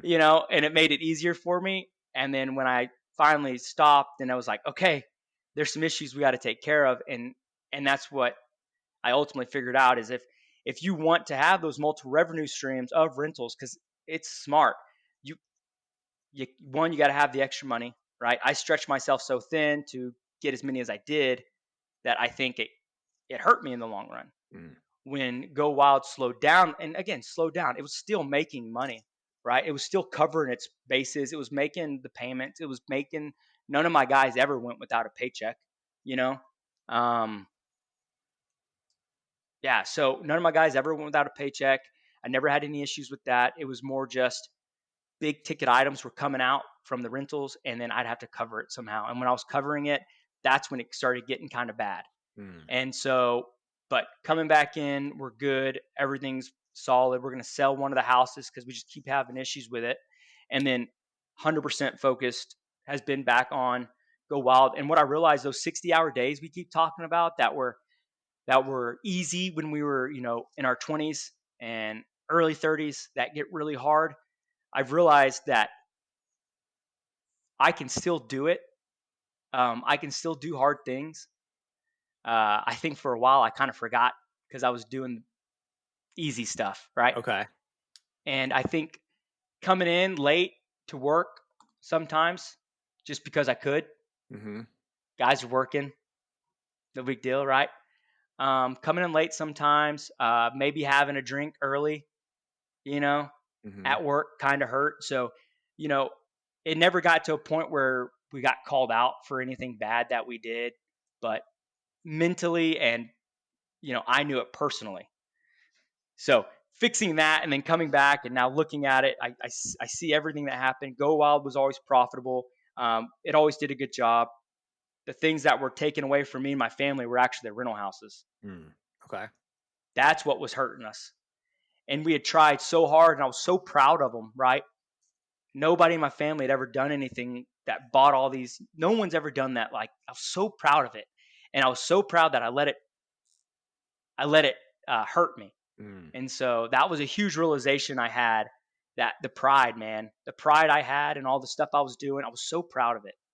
I was so proud of all the stuff we were doing because it was hard work and it was dedication. It was late nights and it was fight, fight, fight. And so when I started losing the battle on some of the things that were not in my control, like bad renters, uh, I kind of was like, oh shit, what do I do? Mm. Yeah. Right. And it was hard. It was hard, but we figured it out and just decided that the wife's going to come back and work with Go Wild, helped me out a lot. We changed out. Chris decided he was ready to go out on his own. So, we shook his hand and say, good luck to you, man. I wish you the best. And, we still talk and he's doing good. I got another couple guys I've been working with, partnering with, that have been asking me for help with the detailed drawings even Hmm. before I offered it to everybody else. So that's been pretty good. We started getting back into, smaller structures. We're bidding big stuff. But we're knocking out a ton of just pay next day jobs. Nice. And it has been fantastic. If you guys ever get in a money crunch, which trust me, man, we had like 400,000 out in the air floating around. Hmm. Like, where's my money, guys? They're like, oh, haven't Yeah. been paid. Haven't been paid, you know? And then what am I do? Put a lien on the city? City don't give a Right. shit. We just did a job for TCU, man. Texas Christian University. I went there. They've owed me since the summer. They owe me like $4,000 on a Wow. 70 something thousand dollar invoice. And I'm like, Why, it's been, it's almost when I started last year. Like, where's my money? And they're like, haven't been paid. Dang. So we're calling all the time. And it's like, Yeah. so though that's what killed us, man. And I was so confident that people were going to pay me when they said they were going to pay me, and they fucking did it. Yeah. And I'm like, what the hell, man? And we're talking not 10 grand, we're talking $100,000. Mm-hmm. We're talking $120,000 checks, $150,000 checks that they go, hey, it'll be there next week. No problem. A month Never later. came in. 2 months later, 3 months later, Yeah. and I go, what the hell? They go, well, city denied it because some plumbing company over there didn't dot their I on the G702 or G703. I'm like, well, what does that plumbing company have to do with me? Yeah. Well, it's all one. It's all one. One submittal. Yeah. One submission. And so when Payment. one guy messes up, it messed it up for everybody. And so, like, I'm not even joking. Like, I never wanted to be in politics, but I want to be in politics just to make something change in the contracting world so we don't get screwed over, right? The GC's like, I didn't get paid. I go, you didn't get paid what? How much money did you have in this job for me? Yeah. Right? What did the percentage on top of my invoice do for you? Yep. I don't think you did a damn thing the whole time. You stood there and watched me do it. I'd vote for you. Oh, I appreciate it. I appreciate it. They, I'm sure my enemy or whoever it was would be pulling up this podcast. Look at this guy. He's crazy. You can't trust him. Look at him. He's all over the place. Yeah, right. So what do you think was you mentioned SOPs and Yeah. implementing SOPs. What do you think were what were some of the first SOPs that you implemented and developed? And what do you think were some of the ones that really, really honed in your guys and moved the ball the most? So that program gives us a shipping list. Mm-hmm. So when we send a job out, we can print the shipping label on it, and that has every single part that was detailed on that job on it. So if you just, there's no writing stuff down anymore. It's not telling, hey, new guy, go grab the Weatherford job. Hey, Jax, go grab the Weatherford job, right? When you talk to a guy about grabbing material for a job to install it, they think of two things, I-beam and columns. That's it. When they got the stuff ready for a job, it's the I-beams and the columns. It's your main pieces. Mm-hmm. So everything else gets forgot. But when you have it detailed out with us, we give you the shipping, or the shipping label comes with a full list of bolts, washers, nuts, all thread, connections, assemblies, everything. Okay. Right? So that's been a huge one for us, not forgetting stuff at the shop. The time tracking has been really good. So when we create a work order on our side of the house, we send it to the PowerFab Go, which is now on the floor side of the house. Excuse me. So when the PowerFab Go pulls up, they already have work assigned to them inside PowerFab Go. So when you get to work, you can pull up the iPad, the computer, whatever you're working on, and you can pull up either if something's been assigned to you or if it's in the queue. If it's in the queue, you can go open it up and go, hey, this job has X in the queue, and you can print your checklist, or you can have your checklist on the screen with you while you're cutting, right? And then what you do is you kind of clock in or you clock out on the app. Mm-hmm. So then you start, and then whatever you get done, you just check off. And then after all your parts are cut, you click on it, you clock out of it, the job, and that program now sends it back to PowerFab, and now your hours are tracked on fabrication for that job. Okay. So there's been a lot of different things on it that have made our lives a lot easier. Nice. But it all comes from good drawings. It all comes from good drawings. It's impossible to do it without. Think of how many jobs you go, hey, just add 2 inches to that thing so we can verify it in the field. Yeah. right? Yep. And remembering that stuff is sometimes harder than you think, but the program, if you tell it to do it in the program, it remembers for you, Mm. right? That's all stuff you can modify in it to adjust your cut list, your tolerances for your holes. So Mhm. what we have to do for all of our DXF files that we send out, if it's calling for a 9/16 hole on a 1/2 inch bolt, I'm going to go ahead and just go to a full 5/8 or a 3/4 hole for a 1/2 inch bolt. It's not worth it, Yep. right? It's fine. And so I know that a laser, I wouldn't have to give it tolerance, right? But because it's going to my plasma and my plasma is good, but it's not always perfect, especially in 3/4 inch, Mhm. right? Or 1/2 inch, it'll cut a decent hole, but I want to give it a little bit of extra room in case there's deflection on that tip, right? Yeah. And so the program already knows that I want it.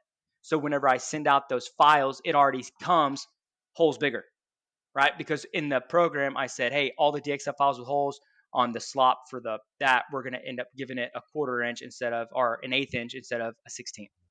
Yeah. So, like I said, there's a lot of different things it can help you with. Yeah. Absolutely, man. What what do you think what do you think has been the hardest thing for you to learn in the past 4 years since we first talked? Oh, humility, man. Yeah. Humility for sure. Yeah, it's been Okay. humility the whole time, man. It's always been humility. I've always had a problem with it. You know, I just always tried real hard. I always thought I just need, like, when we went to, yeah, this was after warrant officer school, right? So I went to be a warrant officer in the Marine Corps. I just retired, by the way. So I just retired after 20 years Nice. and 20 years and like 4 months. Heck And yeah. so, but I retired as a warrant officer, and I went to warrant officer school, and it's called the basic school, and it's a Mhm. Marine Corps. It's the officer course. It's different from regular officers in being a little shorter. But you're going against other, late 20s, early 30 active duty Marines that are same age about, but they're active duty, so Mhm. they're always just doing Marine Corps stuff. And then I get thrown in there with them, and I do the same course as them as a guy who's been welding, right? And when you think about the intel field, because I was an intel Marine, all the other intel Marines that were reservists on the outside world do intel work. Mhm. So they're like, what do you do, Bruce? I was like, I'm a welder. They're like, what? I'm like, yeah, I own a welding company. They're like, cool. They don't even know what that means, right? They're active duty Marines that have been that have been, in there since they were 18. So they're like, Yeah. welding's cool. I'm like, it is cool, man. Thanks. Uh, but I had a chip on my shoulder, right? I was a reservist, and so they talk shit about reservists. So I just made it a point to outdo everybody on everything, right? And that was my only goal the whole time, was just to win. Mhm. And so it was fine. We had a good time, but I was like, the guy's just like, wow, you are trying really hard. I'm like, are you guys not trying hard? They're like, well, we're just doing it. I'm like, oh, okay, you know, and and so that mentality of like just trying to work real hard Mhm. and get stuff done and not fail. Well, whenever those houses were failing me and the people were doing that, it was just like keep fighting. And when the jobs were failing, and when some of the ones weren't doing well, it was like, oh, it was just this one job. It wasn't just the one job; it was multiple jobs that I just didn't see because the errors on them were so small that you don't see the $800 error, right? You Yeah. don't see that. It's hard. But when you are switching to smaller type jobs, the profit margin may be a lot bigger. It may be like a 200% profit margin, um, but your total overall money coming in is going to be a lot smaller too, right? Mhm. So if you do a dumpster gate for 5 grand, huge markup on it, right? Compared to your material cost and your labor cost, there's a really good markup. But if you're back there, if you have to go back one day, Yep. it's gone. Yep. It just turned into a loss. Mhm. So, understanding that, because if you're not looking at the numbers every single day, you know, it's hard to understand where you're going to be losing money at. And that was another thing that people started asking me questions when I started trying to get better and learn and grow. They were asking me all these number questions about my business. And I was like, What's the profit loss statement say? And they're like, you don't know? I'm like, does QuickBooks do it for me? Am I supposed to be tracking that? Dude, So then it's yeah. you're I doing you're go ahead. I had the same problem, man. We for the longest time, and even still now, doing 10-hour jobs is, a roof ladder or something like that. Like you're gonna come across them, like 4 or 5 step handrails. Like, you don't want to turn them down because, like you said, it might be something different, or it might lead into something else. But It might it's lead into something else. Yes, yeah. exactly. So, like, I really try not to do those, but you end up doing them. And when you're bidding them, if you don't, if you're, the one of the reasons why we moved to job tread was because we had like our work orders were just a piece of paper with all the information on the front and then lines on the back for you to put your name, what you did, the time that you had, and then the date that you did it. And I know that I'm not getting 40 hours of billable time on this sheet for your 40-hour paycheck. So, like, Yeah, where's the difference there? yeah, And, did you fill out the forms? Oh, last week I forgot to fill out for 2 days. Well, I think I had this much time. I think I had that much. And I had no clue as to what was going on, like, at yeah. all. And it was just such a and on things like, a roof ladder, we make them out of aluminum. Like my guys now are really good at getting them done in, like, dude, we can knock out a roof hour from start to finish in like 6 hours. Like Yeah, it's really not that big a deal. But you put 10 hours in on the bid, and if they mess up one time, well, guess what? Like, if you put 20% on top of that roof ladder and you're over by 2 hours, you just gave them that roof ladder. Like, you really did. So, in order to track that, and I feel sometimes that I'm almost becoming real nitpicky about things, for hours, because, like, there's a fine line between letting your guys know your expectations for things, and then also not not killing them with, like, the details of, with our stuff. I try to break out, like, hey, this is the cut cope material process side of things. If you've got excess plasma work, there's another clock in line for that. Shop fab is this, and then maybe I'll give them details and stuff like that. But, you know, to try to keep them on track, not even keep them on track, keep them, like, accountable for things of, like, hey, do you think was this enough time? Was this not enough time? Like, it helps me get better at bidding because, like, look, I'm doing bids all the time. I'm just throwing numbers out there of what I think I can do them in, and then yeah. you have to add 20% on top of it because they're not you and they're not as efficient. And it's things like that where keeping track of my numbers is was really really hard to do. And putting standard operating procedures in for stupid stuff, like, we just started implementing shop chores, Okay. of things to do, because Yeah. everybody's like, we have our reorder thing. And I mean, this is going off from a little bit of a tangent, but, like, we used to have an ordering sheet of, like, all the things that we needed, and then we would go through and check out, like, do we have enough of this, do we have enough of that, do we have enough of that. Like, half the stuff we don't like, we got rid of half those machines. We have all new machines, and all, like, that list is kind of garbage now. And we haven't redone this list for, like, I've been, for like a year and a half. But, like, then we're out of things. We're out of paper towels. Well, did anybody put it on the ordering, because we have an ordering sheet because Dylan does our ordering for, like, shop stuff. Like, did anybody put it on the ordering sheet? Well, no, we forgot. Okay. Well, like, now we're taking 30 at the end of every week, which is Thursday afternoon.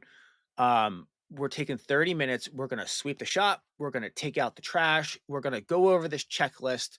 we're going to blow out the machines because everybody talks about blowing out the machines, but nobody ever actually does it. You know what I mean? And like, Yeah, I don't pack my guys' schedule that much. Like they, when they hit hours on, when they come in under hours on things, you know, I would love for them to be like, "Hey, we need to put, new brake lights on this one trailer. Can I just go do that real quick?" But, like, they never do that. They don't care. They're just there for you to tell them what to do, and that's part of my my issue with, like, I don't schedule them to say, "Go put the brake lights on this," you know what I mean? But, doing, like, having things like standardizing, operating procedures of writing it down. Because if you're not able to point to it where it says, because, oh my gosh, how many times have you told somebody about something and then they go and they do it a different way and be like, "Hey man, we talked about this." "Oh, I don't remember. I don't remember us talking about that." Ugh. Okay, got it. Well, guess what? I need to write it down. And yeah, honestly, it's kind of, if you really take ownership of it, it's your fault for not writing it down for them. You know what I yeah. mean? Nobody's ever going to love your business or care about your business more than you do. So you know what? It's your job to guide them and to really hold them accountable. And with the SOPs, you're able to say, "Hey, this is our SOP. It's in your file. Why didn't you do that?" "Oh, you forgot. Okay, got it. Well, do better next time." And then if that becomes a repeated thing, then you can address it from there. And I guess I kind of got off track of where I was going with this. just It just to, happens. just, It happens. just to Well, relate I with remember. you about the Well, SOPs, man. I remember you talking about the SOPs, and all I can say is like there's a couple ones like the salute report, which is your size, your enemy, your unit location, and your time, and that's a Marine Corps thing, and it's all it is a basic reporting thing, right? And it gives the brass like, hey, this is an update, a situational awareness. This is Hmm. where we're at. This is who we see. This is the size of them. This is what's going to happen. This is what we think, and this is the time that we saw 'em. And so you can kind of do that with almost any of it. And like another one being, uh, your is if there's any Marines that know OODA loop, you ever heard of OODA loop? No.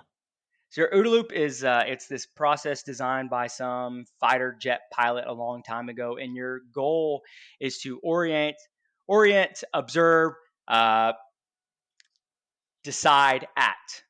So orient yourself, observe, decide, and act, Hmm. and that should be the basis for any problem. I And it's like you get to it, you observe it, or you get there, you figure out where you're at, you see the problem, and you go, "This is what I'm gonna do," and then you're gonna do it. And so the faster you can OODA loop something, you can outcycle somebody else. Mm. And if you are constantly in the idea of like my OODA loop has to be faster than their OODA loop, then when we both see a problem, it's like whoever's OODA loop is going to be faster, whoever can see it, whoever can decide what it is or decide the action and then actually do. You can't just decide what to do and then not do it, right? That's the key point is you actually have to do it. Yeah. And then you're going to come across more problems, Hmm. right? And then this time you may be in a different area. You may be inside of a building, right? And that's going to change your decision. So you have different decision points you have to make. And so I really want to try to help the guys. And we've been doing a lot of like just practice, like here's a situation, we get to the job, we see it might rain later. What do we do? Hmm. Well, we get there and I'm like, no, like, what's the first thing we knock out? Well, it's like, it's going to rain later. They're like, I go, it's going to rain later. We should do the outside first. I go, yes, that's what we do. We get there, we orientate ourselves, right? Like, hey, what's happening here? And we see a decision point. Like we see a problem in the future. Like it's going to rain later, guys. That's a problem. Hmm. All right. Let's say, hey, let's decide what we're going to do about the problem we already know about now instead of wait till it starts raining on us. And then we have to get everything out of the way because we decided to start inside the building because the sun was on us at the point and we didn't want to be we don't want to be out in the sun. We wanted to be in the shade. Right. So there's Yep. just a lot of different ways you can try to help people understand a situation. And when you think about it, the reason why business owners are business owners, it seems, is they're just good problem solvers, Hmm. Yep. right? And who's the best problem solver ever? Isn't it like Elon? Like that's all he does. He just goes around to his different companies and problem solves, Yeah. right? Hey, what's the issue? How can I help you? And that's kind of be our goal, right? And so when I'm out here helping the estimator or the project managers, like I've already done what you've done a bunch. Hmm. What can I do to help? And so learning that humility part and realizing like I'll go pick up the parts. I'll load the trailer up. You guys are busy, man. I'm a helper. Yeah. I'm a servant, man. I'm a servant to my guys. I'm a servant to Jessica. I'm a servant to my wife Dina. And that's kind of been my biggest mind change in all of this, right? And like I said, I know I'm kind of scatterbrained, but if you could get anything out of it, is I think my real aha moment was when I realized, man, I'm a servant, and I'm a good servant too. Like I'm a really good helper. Yeah. And so it's been, even my all the guys have noticed it, right? They've all noticed me just being a completely different person, and they've all said it to me, and I was like, oh, thanks, I appreciate it. Get back to work. But it's like I'm happy they see it, man, and they need to know, man, what's what's Go Wild's competitive advantage, right? Like we're fast, we can turn stuff around really quick, and I'm sure a lot of people are, and you got to use that to your advantage. You may not be able to go as expensive as some of these people, the big companies that do the big stuff, and that's okay, right? Go after the people that are going to pay you the next day, make them the best client ever, Hmm. and concentrate on that. Like you're there to serve the client. And when I was talking to my uncle about changing my company and doing whatever I'm doing, and I'm not drinking anymore, and I've really slowed it down. I didn't quit, not a quitter. And he goes, you said he goes, I had no idea you even drank, Bruce. I go, Uncle Angel, yeah, I drink, man, and I probably was drinking too much. He's like, huh? And he goes, but you're not drinking anymore. I was like, no, not really. He's like, well, you might want to be careful. What? Why would I want to be careful? He goes, well, because the guy who got you to where you're at now, and you just told me you're really happy with where you're at, that guy that got you there, I was drunk, Bruce. Hmm. It's weird, right? Like if that was Yeah. really me and it got me here to where I'm at, and like I said, uh, we're not not multi-millionaires, but we're doing okay, and Yeah. I'm very happy, and then especially with my health back and the alcohol pretty much being gone, non-existent factor. Hmm. It's like all that stuff I did, all those bad decisions or wherever it was, led me to here, right? So it's like Yeah. if you're out there and you're struggling, but you're happy and you're enjoying the struggle, like those bad decisions you made got you to where you're at. You just got to be careful going forward, right? Make sure you're adjusting them. But now's your time. If you can acknowledge that your bad decisions got you where you're at, now's your time to go forward, right? Now's your time to go, all right, I know my bad decisions. I know what messes me up. I know that bad drawings are not a part of my life anymore, right? Yeah. Uh, and so that's been a lot of it, man. It's like I get to work 5:15 every morning now, and I'm here till 4:30 ish, right? Sometimes I'll leave around 3, but I got there at 5 anyway, right? Yeah. And that time before, I like to get here and I welded a pull-up bar out there, and we got a little weight bench and a little workout area. So I'll get here, I'll do that, and then I'll come in and I'll read. That's been a huge thing for me, is reading. Mm. Um, you know, uh, One of the ones I've been reading actually is right here. Again, not to get too in the religious part, but it's called Business Secrets from the Bible. Okay. And he just talks about like when you're in there, like when you're running a business, and the reason what the Bible says about it is like you need to be a part of the members. Like if you got a certain type of group, you need to be a part of that group. Hmm. So when you talk about this welding group that we have, this small business ownership, it's like the book just said be a part of it. It wants you to be a part of it. Yeah. It wants you to help those other people coming up. Anybody listening, even if you compete against me, it's like, man, if you're a better welder, fabricator, businessman than me, then you're going to win anyway, Yeah. right? it's up to you to outwork me, Hmm. and I wish you the best. I really like you do whatever you got to do because I'm gonna be here and I'm gonna do my best to outwork a lot of people with. But at the same time, I know I got a family, a wife and kids, and they're so important. They're more important than anything. Yeah. So getting here at 5 o'clock in the morning when nobody's here and I'm able to read, do a quick little workout, plan my day. It's like this is the time that's making me better and my company better, and it's actually not affecting my family at home Yeah. because they're seeing me every day, and it's like dad is just working normal, even though they don't see me leave the house at like 4:45. They don't see that part, and that's Yep. okay. I don't need them to see it, right? I don't Doesn't bother me that they don't see me in the morning. It's like they'll get over it, Yeah. but they see me every day, unless we're doing out of town work. Hmm. They see me every day at home. I got like Abigail, my daughter. I'm her volleyball coach this year again, Nice. so we start that on Monday. So that'll be fun.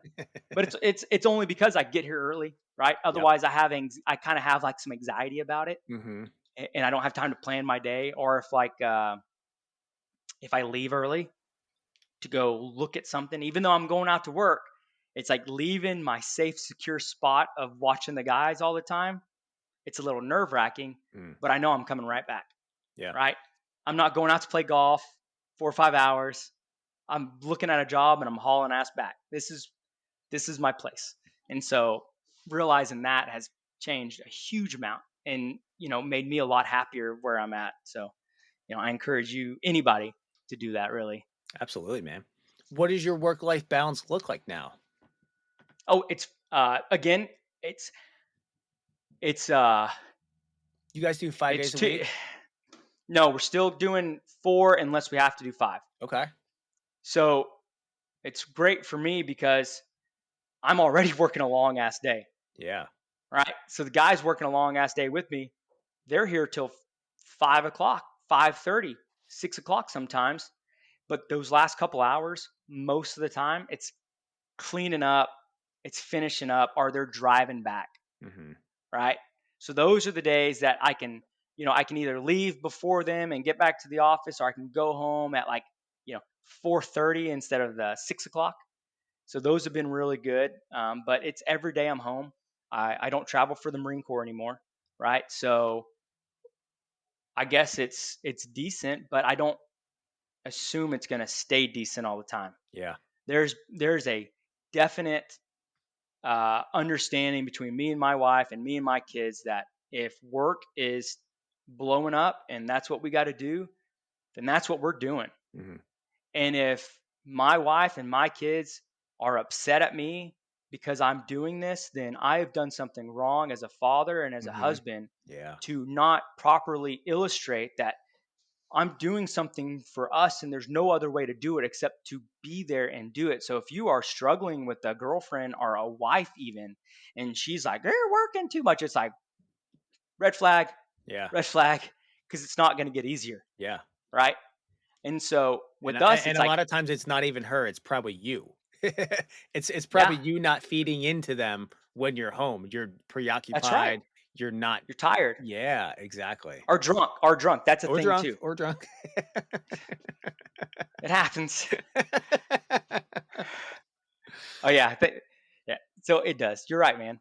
But if you have those clear expectations, then it's like, hey, I'm going out of town. They're like, Yeah, no problem. See you when you get home. no Love you. problem. Bye. See when you get home, right? And then Yep. you don't have to worry about it. And that's been another good thing is when I'm gone, I'm not worried about what my wife's doing. I'm not Yeah. worried about what my kids are doing. Easy. It's very easy to go out there and concentrate, right? Hmm. Not worried about, hey, what's happening there. It's like, hey, everyone's okay with me leaving. She's They got knew it it. was going to happen, right? And that goes for the guys too.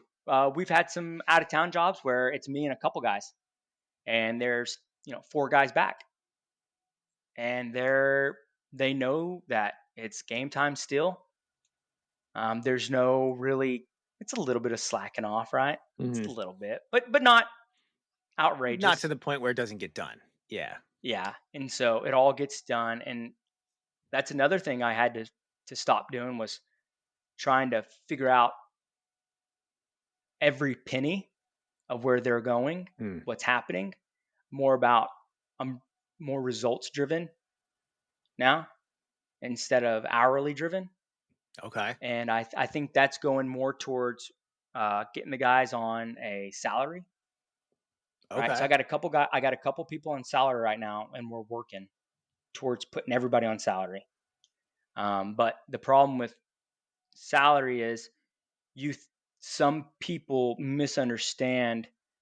I'm working more. I'm not getting paid more. It's like no, no, no, no. You're working towards something different. You're now trying to be a value added instead of a value I can bill out. Right? Mm. I want you to be part of my overhead and not part of my cost. Right? Got it. Yeah. And it's like, let me sell the jobs in the 1 week, the 2 week, 3 day type cost and not worry about the overtime, not worry about that unless it's a bigger giant job. Like after 46 hours or 47 hours, it's overtime, right? Or if there's drive time, then after 50 hours, it's overtime. Mm. And what it seems to be happening with some of the people that are doing it is they actually work a little bit more, and they're happier to work a little bit more. They'll leave at 3 and come back at 6 Okay. to knock some stuff out. It's like, hey, I just got to get this done, Yeah. and I'm like, you know what has to be done. Like Interesting. I understand, and they leave and they go. We have one guy who's on salary. I don't know if he'll listen to this or not. He's an older guy. His name's Buddy. He's my buddy, right? And he's a fantastic individual. He's been around the block, man. He's retired already. He was a pipe fitter, and then he was some foreman on the big shutdowns, and traveled all over the country, and retired when Hmm. he was like 52, something like Nice. that. And then I meet him, and he's like, "You do what?" And we start talking, and he's like, "Oh man, that's what I want to do right there. I want to be back in the shop." And I'm like, "Do you weld?" And he's like, "Nope." I'm like, "Buddy, I don't need a non-weld." He's like, "Oh," he's like, "I do safety." I'm like, "Okay, let's try it." So he comes on, man, and he has just been this invaluable older dude who the guys they like him, they respect him, they understand he's been around a long time, and there's a lot of knowledge that comes around with old people. Hmm. And then talking to guys that have been in the game for a long time, there's a lot of knowledge that comes with them, and so the guys are they don't look at them as like competition or fresh meat Hmm. that come in, Yeah. right? He's more of like a father figure or even a grandpa figure, but he works his ass off. Um, he bought a service truck within like a couple months of working for me, and then threw big Go Wild stickers on it, and I'm like, let's go, man. And so he's been great, and the guys have really liked him, man. And it's been good talking to people that have just been around the block for so long that know all these different ways to do stuff. Like I Mm. was obsessed not too long ago with getting a laser. Okay. Obsessed with it. I was like, I want a laser. I need a laser. I need a laser. I need a laser. And this guy calls me up. He owns a company called Ed's Maintenance, and Ed's Maintenance has been around a long time, and it is exactly like it sounds. It's Ed, and it's Ed's Maintenance. And you want something done by Ed and Ed's Maintenance, you better come correct, because he's going to call you dumb. He's going to tell you why it's stupid. And at the end of it, you'll be happier because you're going to have a better project. Okay. And so I know it's crazy. So he calls me up, and he has this giant wide format printer. He has a 4 foot wide printer. And I'm like, Ed, what? You have a 4 foot printer? He's like, yeah, you can have it. I was like, what? Yeah, we don't need it no more. I said, okay, Ed. I was like, hey, Ed, what software does it run? He's like, well, I don't know. Well, how old is it, Ed? He's like, it's about 20 years old. When's the last time you used it, Ed? About 6 years ago. Okay. Yeah, man, I'll come get it. On my way, buddy. Because I realized he doesn't give stuff away, right? He Okay. doesn't give anything away to anybody. Yeah. And so I've worked with him. Like I've given him jobs. Like he does my stair treads. He'll do my thick plate because he has this badass burn table, Hmm. right? And so he helps me out, with a lot of stuff. Uh, charges me fairly for it, right? It's not like some hole in the wall. He knows his value. Yeah. And so to get a guy like that to call me and go, "Hey man, I want to help you," is mind blowing. So I jump on it. I say, "Yes, sir. I'm on my way." And uh, I sent one of my guys to go pick it up, and I went the next day to bring him food, right? To say, "Here's a burger and fries and a drink, man. Thank you so much." And he became this really nice guy that I've never met before. And I was like, "Holy shit." And so we're talking, and he's telling me all the stuff and everything. And I was like, "I really want a laser. It's going to help us." He's like, "Why you need a laser, Bruce?" I was like, "Well, Ed, they're really precise." He's like, "So you're going to tell me that for the last fucking 40 years we've been running a plasma cutter, cutting all the same parts you're cutting now. Ain't nothing special about what you're cutting. And I've been bending them for all these years, and now a laser's going to be better? Why?" I was like, "Well, there's no cleanup on it." He's like, "Oh, there's no cleanup? Tell that to my die that has a chip in it on your so-called non-clean parts." And so sure enough, the laser, he had a bunch of laser parts come in because they didn't want them done with a plasma. And he had to clean all the laser parts because the first one they put it on that die, and there was a little bit of slag on it. And when they folded it, it actually dented the bottom of their die. It made a little nick in it because they didn't clean it. Interesting. So it's a real small, at least that's what he said. I believe him, right? Yeah. So, and he did. He showed me he's never used a laser one time for all of my parts I've installed in the last 5 years. And so he's like, "How many air filters you got on your plasma?" And I'm like, "Well, I got the one." He's like, "How long's the line going into it?" I was like, "Not that long." He's like, "That's your fucking problem. Needs to be clean air." I was like, "Yes, sir, Ed. I'll go get clean air."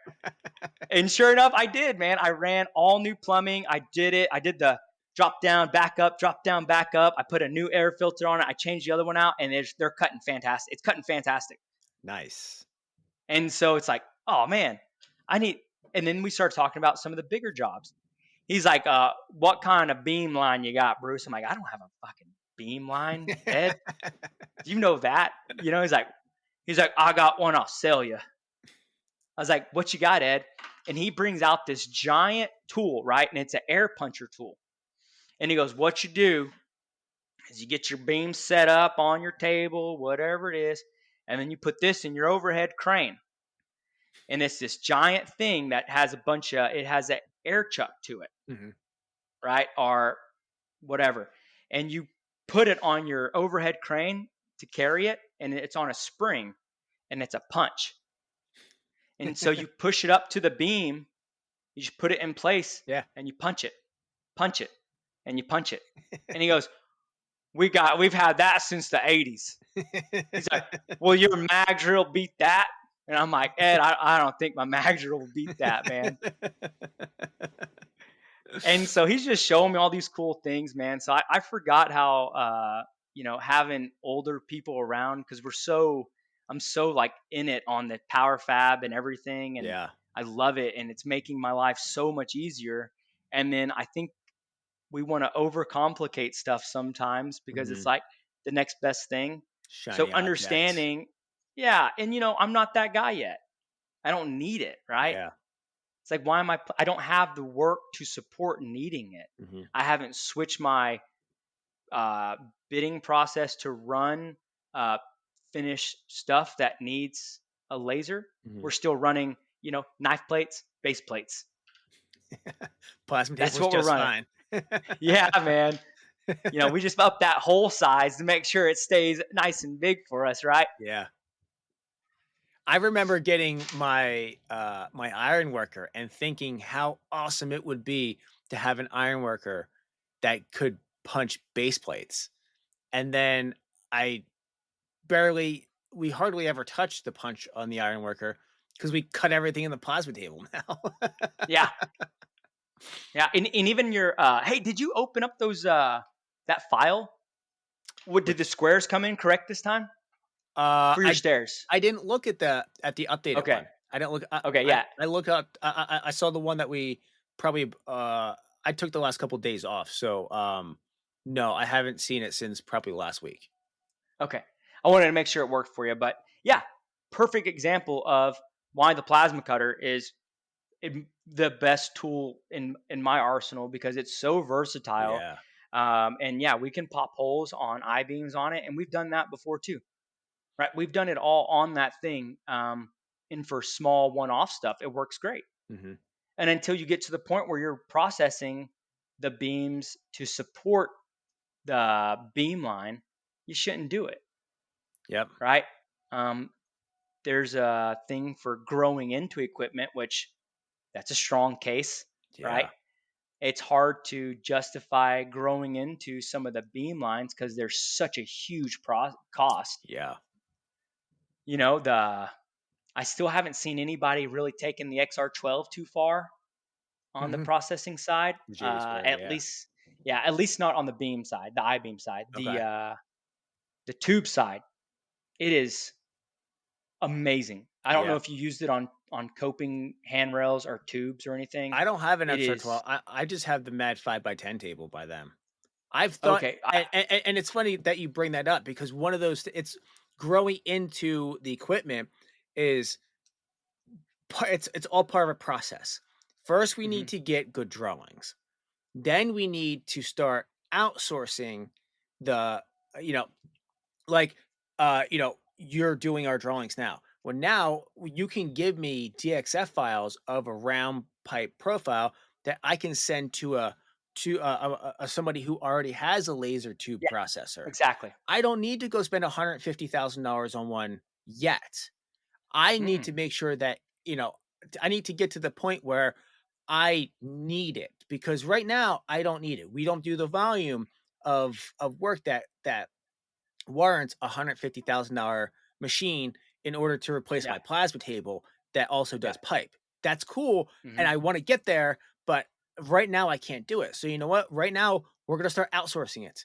We outsource Yeah, it to somebody else, and then but the first part of it was getting good drawings because you can't just you need good drawings to send to them. It is what it is. yeah.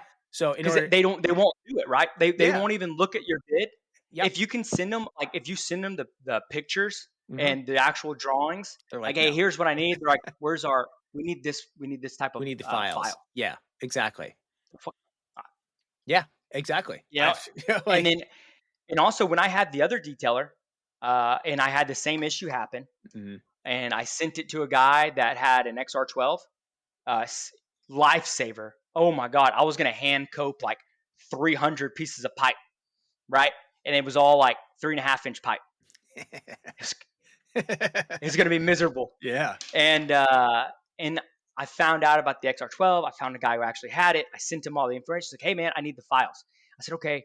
I had it detailed, right? It was 3D. I had ISO views on it. I called the detailer. He didn't know what the fuck I was talking about. I was like, "Hey, I'm trying to run a 3D thing, and I'm trying to." He's like, "Sorry, no, don't, no Ugh, English." I was like, ugh. "Damn it, man!" So luckily, that guy redrew it for me in the file, Yeah, right? So he had to charge me for it, but still saved 100 hours. yeah, absolutely. You know, but now it's like I can just. It's almost like they've gotten to the point where it's Control P, right? Yep. Control Print.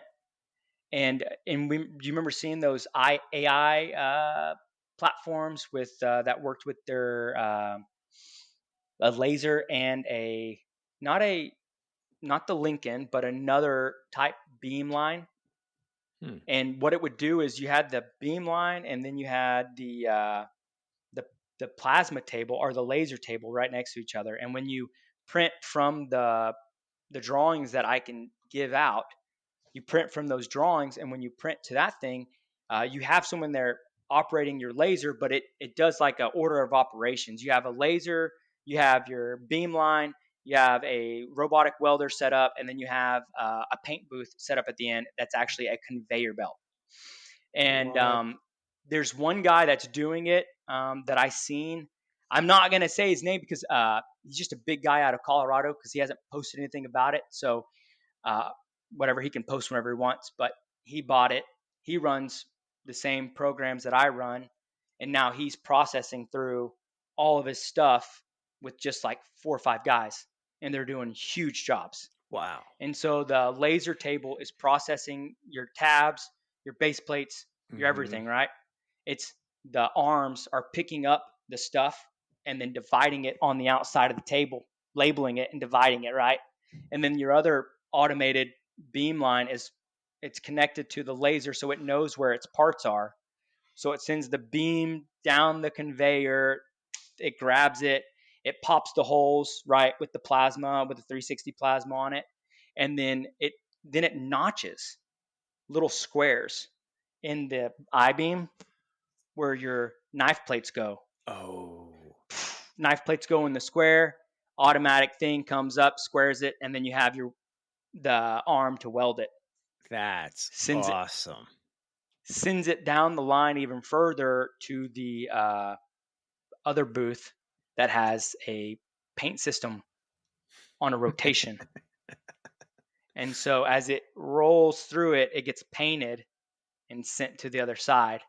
It's Nice. just like, That but is again, awesome. all of it's gonna start with good drawings, Yep. and before that, it's gonna start with the 3D modeling. It's gonna start with the all of it. All the good cameras are coming out and they're lowering in pricing. Used to be 50, now they're 22, $18,000, but you still got to spend a lot of money. But the precision of them Hmm. is unmatched.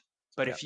if you don't know how to read it and you don't know how to upload it and you don't know how to download it, or you don't have a friend that can do it for you, it makes it really hard to compete Yeah. on a precision and time level, Are you right? able to design off of like first of all, do you have a 3D scanner and are you able to design shop drawings off of them?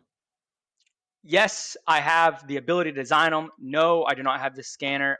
All I have is the ability to rent it from there's a surveying company Okay. here, and they have them where you can rent them, Mm, and then you could pay them to clean up the point cloud, mm, and then they send it to you. Or my guy can take your point cloud scan, and we can put it on Tekla, and we can clean it up, or we would clean it up before putting it on Tekla, and then we can detail out on top of it.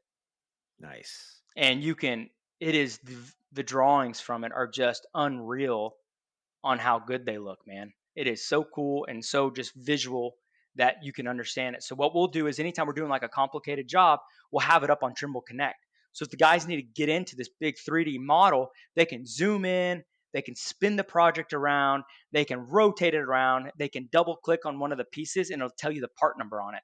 Nice. So if like you just click on the model, you click on like say there's a gusset and you know the gusset's a little bit longer on the bottom than the rest of them and a little bit shorter on the top, so you know it's a different gusset but you don't know which one it is, Hmm. just click on it and it'll tell you its part number, and then you Nice. have the part number, you have the cut list, you have the sheets in front of you to know exactly what that is. That's So I awesome. had some really new guys new to the fabrication world doing some complicated with me. I'm helping of course, but they were doing some really complicated stuff because they had this big iPad and they were able to spin it around and understand it. It wasn't just front view and side view. Yeah. It was front, side, ISO view, all of it. And then if there wasn't a measurement on your paper, then you can open that same thing and pop your measurements right on the drawing Nice. or right on the 3D model. Yeah. Yeah, that's awesome. So yeah, it's really cool, man. I'm excited to see where I like to think that the welding industry is it's going to go to really smart people Hmm. because the level of understanding of some of the programs that your GCs are starting to use, and they're going to expect you to fall in line, Yep. right? When these giant businesses start asking you to fall in line, it's because they need to understand where they're at in the project, right? Hmm. And so Trimble, what it does is it's all part of that. So whenever we go into when we're on the site and we have our iPad up and it has all the stuff we're doing, the end of that day, we can go through all the hours are logged because whatever piece you installed, you're timing it, right? You're timing how long it takes to do that piece. And if it's one guy that's getting everybody's information, like, hey, you're doing those three, okay, that's this piece, this piece, this piece. You're doing those. All right. End of the day, you got these, or we all 4 of us got all these done. Yeah. You go in there, you click all 4 of them, you put 4 people, 10 hours, done. Right. But at the same time, if you let those guys go out there and put in their hours, and at the end of it, they logged it to the part numbers. Now that drawing has just been updated to the Trimble Connect, right? So then the GC or the owner, me, can go in and look at it and go, oh, hey, they got all 4 of those rows done. That whole row of I-beams are done. This row's done. This part, why is this part not done over here? Mm-hmm. Guys are already gone for the day, but you're not even on site. Nobody's on. They forgot to get the pictures. What'd y'all get done? I don't know. Did y'all not finish? Did y'all put the stuff? Oh yeah. We updated it on Trimble because you have to for your hours. Right? So as soon as they put their hours in, which is Buddy's job to make sure they all do it, right? It's one guy's responsibility to make sure everyone does it. Individual ownership of stuff, man. Yeah. Like, you make them take ownership of it. Like, you tell me right now you're going to get it done. Like, be responsible. Yeah. I love it, dude. I love it. I'm really excited to see how the future in 10 years, what fabrication looks like, as far as, and even just the size of a small, like the work that a small shop can put out. Like you're saying, that beamline, it's got 4, 5, 6 guys on there, like making it happen. Imagine what a small shop is going to look like in 10 years. They're going to make with the $75 an hour for the guys. $75 an hour for the guys. They're running $1 million piece of equipment, right? And they're processing 20,000 pounds a day. Yeah. Right, with 3 guys, with these crazy machines, and where AI is right now, and I'm sure you're using it. Yeah. Right. Every day. If you look at my email signature, I don't know if you saw it. I have a really cool looking email signature. Yeah. And at the bottom it says, yes, AI probably wrote that. And my wife goes, is that very professional? I was like, it's the truth. I'm just being my authentic self, right? Dude, AI is changing so, like I've replaced, like I have what is it, Grok on my phone, and I have ChatGPT, and that has almost replaced my entire search for anything.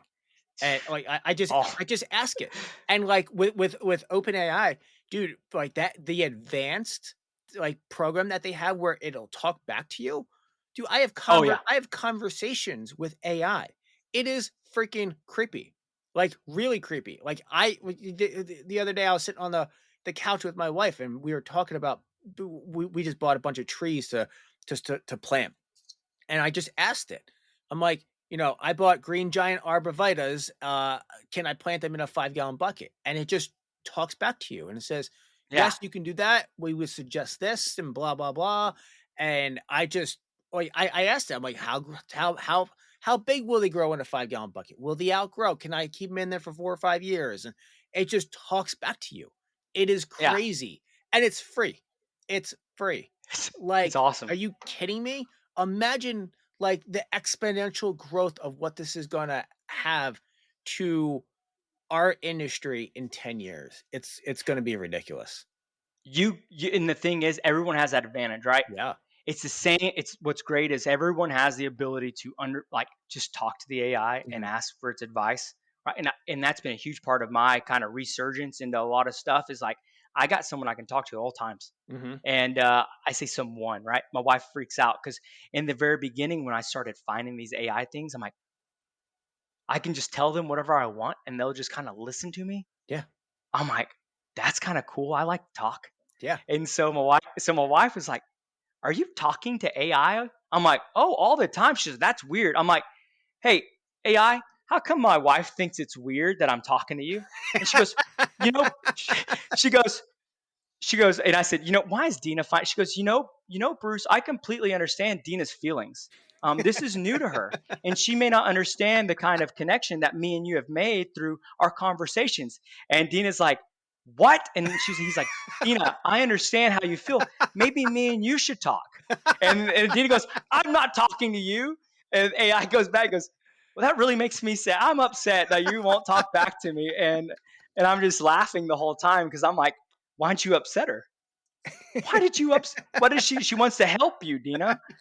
And she's like, I'm not talking to her. And then now she loves AI. So Yeah. when she came to the business and she started having to do stuff, man, she started like, and she started asking AI, like going through our QuickBooks. Hey, how do I do this in QuickBooks? It shot out an answer. Yeah. One thing and I'm sure you've had issues with, do y'all accept walk-ins? Like people bringing stuff? You don't want to do it, right? You don't want to do it because We there's always really try issues. to not. Yeah. And I thought the same thing, and I didn't for a while, and then every once in a while they'll get somebody coming in, and it'll just be like the only reason it's an issue is because there's no clear understanding of what's needed most of the time, unless it's like, can you weld this back on my lawnmower? Yeah. $50 cash, and I'm like, yeah, Cool. Got it. cool, I'll do that real quick. I'm never above making $50 in 10 minutes. I will. If I ever say no to making $50 in 10 minutes, like someone kick me or punch me in the face and say, be humble. So we're talking about whatever we need to do. And then we had AI, we called AI and said, hey, will you make us an intake form to accept a welding project? And it Oh. spit out this PDF and it was like that. And so the intake form has on it date, time, customer information, name, phone number, email. If it's a company, what company they're from, description of work needed. And then underneath it says, please provide photos of the project and send the numbers to the office or send the pictures to the office. Right. So that way we always save the photos. Material type, if recommended welding procedure. So whoever's there talking to the person, if they get an idea of what they need to do, stick, MIG, TIG, whatever, it puts that on there. And then, is there going to be material needed? Yes or no? Do you have drawings or a reference and image for it? Yes or no?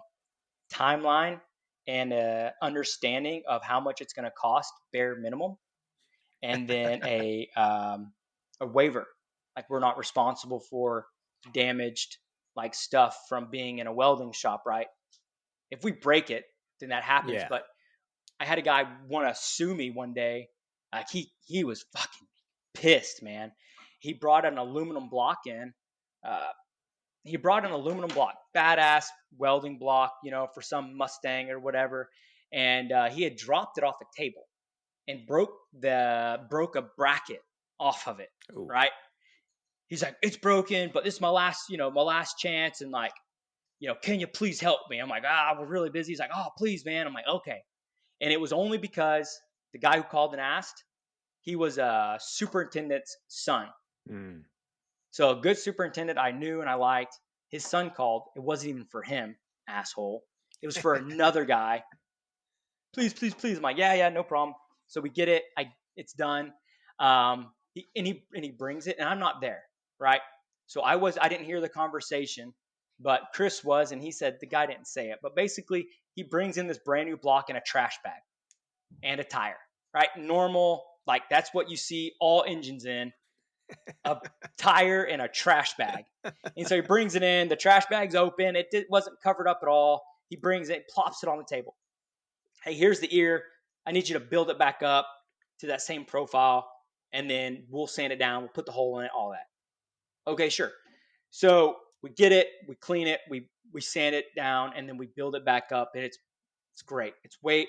It has at least a quarter inch of eighth to a quarter inch extra on all four sides. Sand it down, yeah. So you can sand it down, right? And so we cleaned up a little bit. We sanded some of the stuff down, but we didn't fine it. He comes pick it up. The guy goes, hey, man, the superintendent's son. Hey, this looks great. Thank you so much. Right? I'm like, oh, hey, here's the bill. It was like $670 for a couple hours of work, right? It's like 4 or 5 hours, aluminum welding. Yeah. I was like, $670, decent deal. He gets back. He's like, hey, I got a problem. I was like, who's this? I own the engine you just messed up. And I was like, oh yeah? What? Tell me. What engine did I just mess up? And he's like, well, I had so-and-so pick it up and you screwed this whole thing up. Are you going to pay me to rebuild it? And I'm like, why would I pay you to what the fuck? No, no, I'm not Let's gonna pay. back this up So a few steps.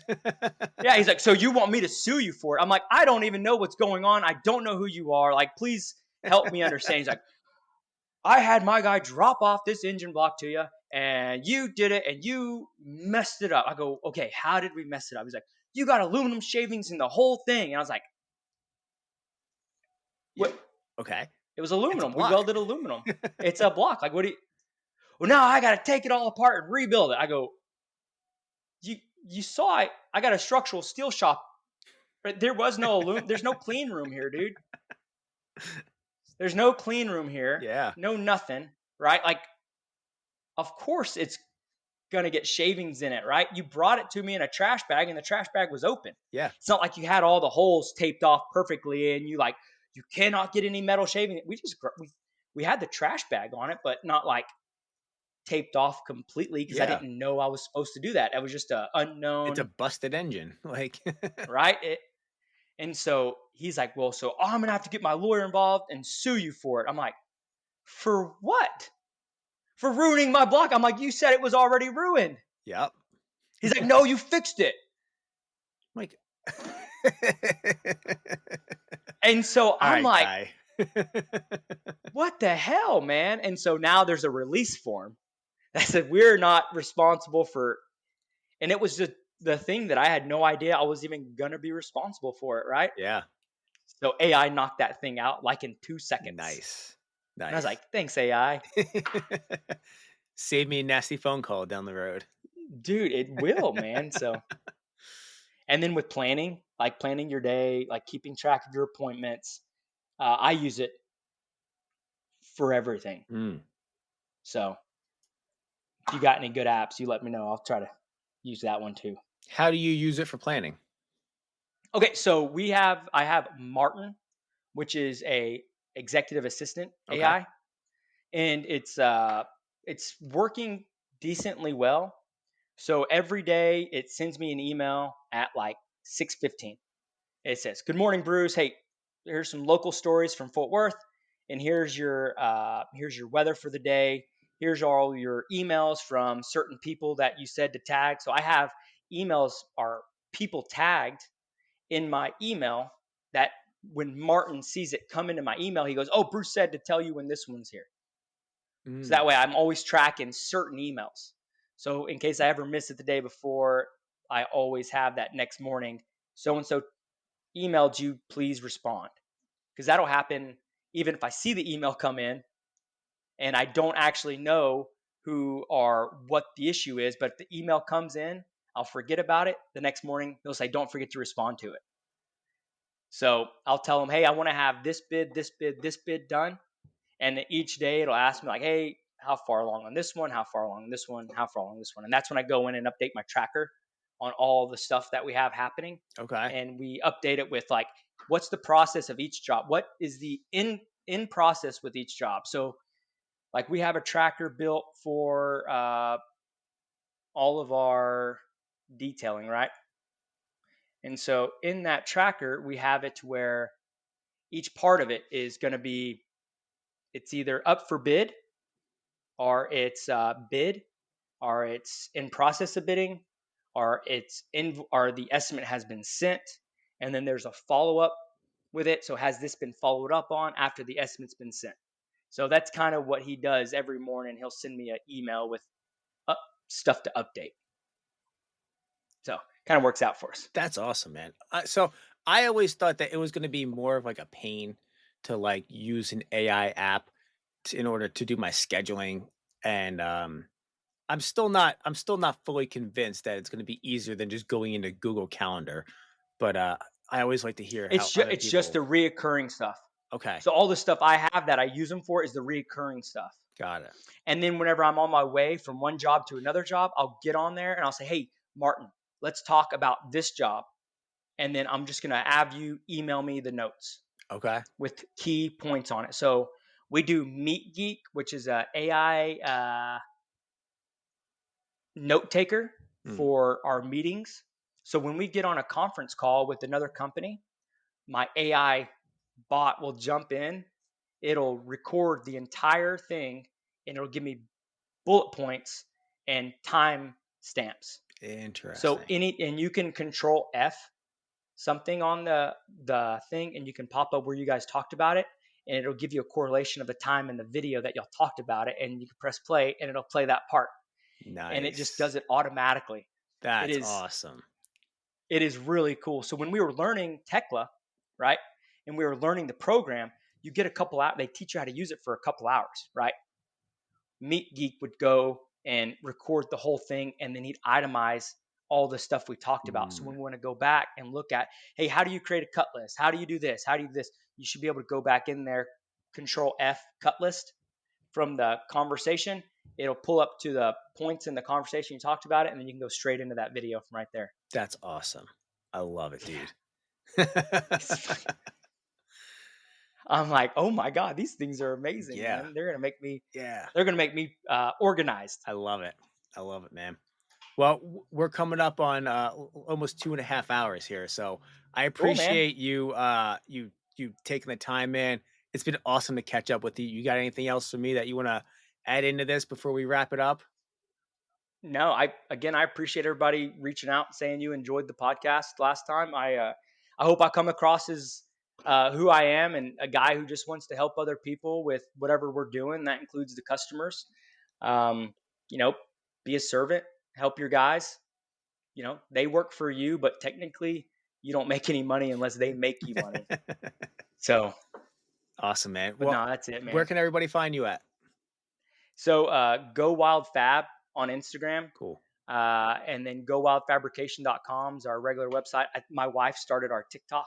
Oh yeah. She's doing the TikTok thing now, and she's throwing a bunch of stuff on there, and it's cool looking, right? I didn't have time to do it, and my 12-year-old daughter will, or my 10-year-old, sorry, she'll take the videos and stuff, she'll mash them up, and then she'll send it to me and go, post this one, Dad. I go, thanks, Abigail. You got But that's it, man. it. Thanks, buddy. I appreciate you having me on. Awesome. Thanks, Bruce. I'll talk to you soon, bud. All right, take it easy. See you. Bye. Well, that is it for this episode, guys. I hope we got to reminisce, laugh a little bit, and just revisit Bruce and the journeys that he's on. If you want to check out his stuff, you can find him on all the socials. Go Wild Fab. If you want to find me, I'm at JMW Fabrication. We also have the Welding Business Owners Podcast, and we've got the Fabricator Olympics. Go over there, follow us on the Fabricator Olympics. Go buy your tickets now because I do anticipate the competitors to sell out. So, if you guys enjoyed this, share it with a friend, leave us a 5-star review. You guys know what to do. I appreciate you guys listening. Until next time, get out there, get it done, and get it invoiced.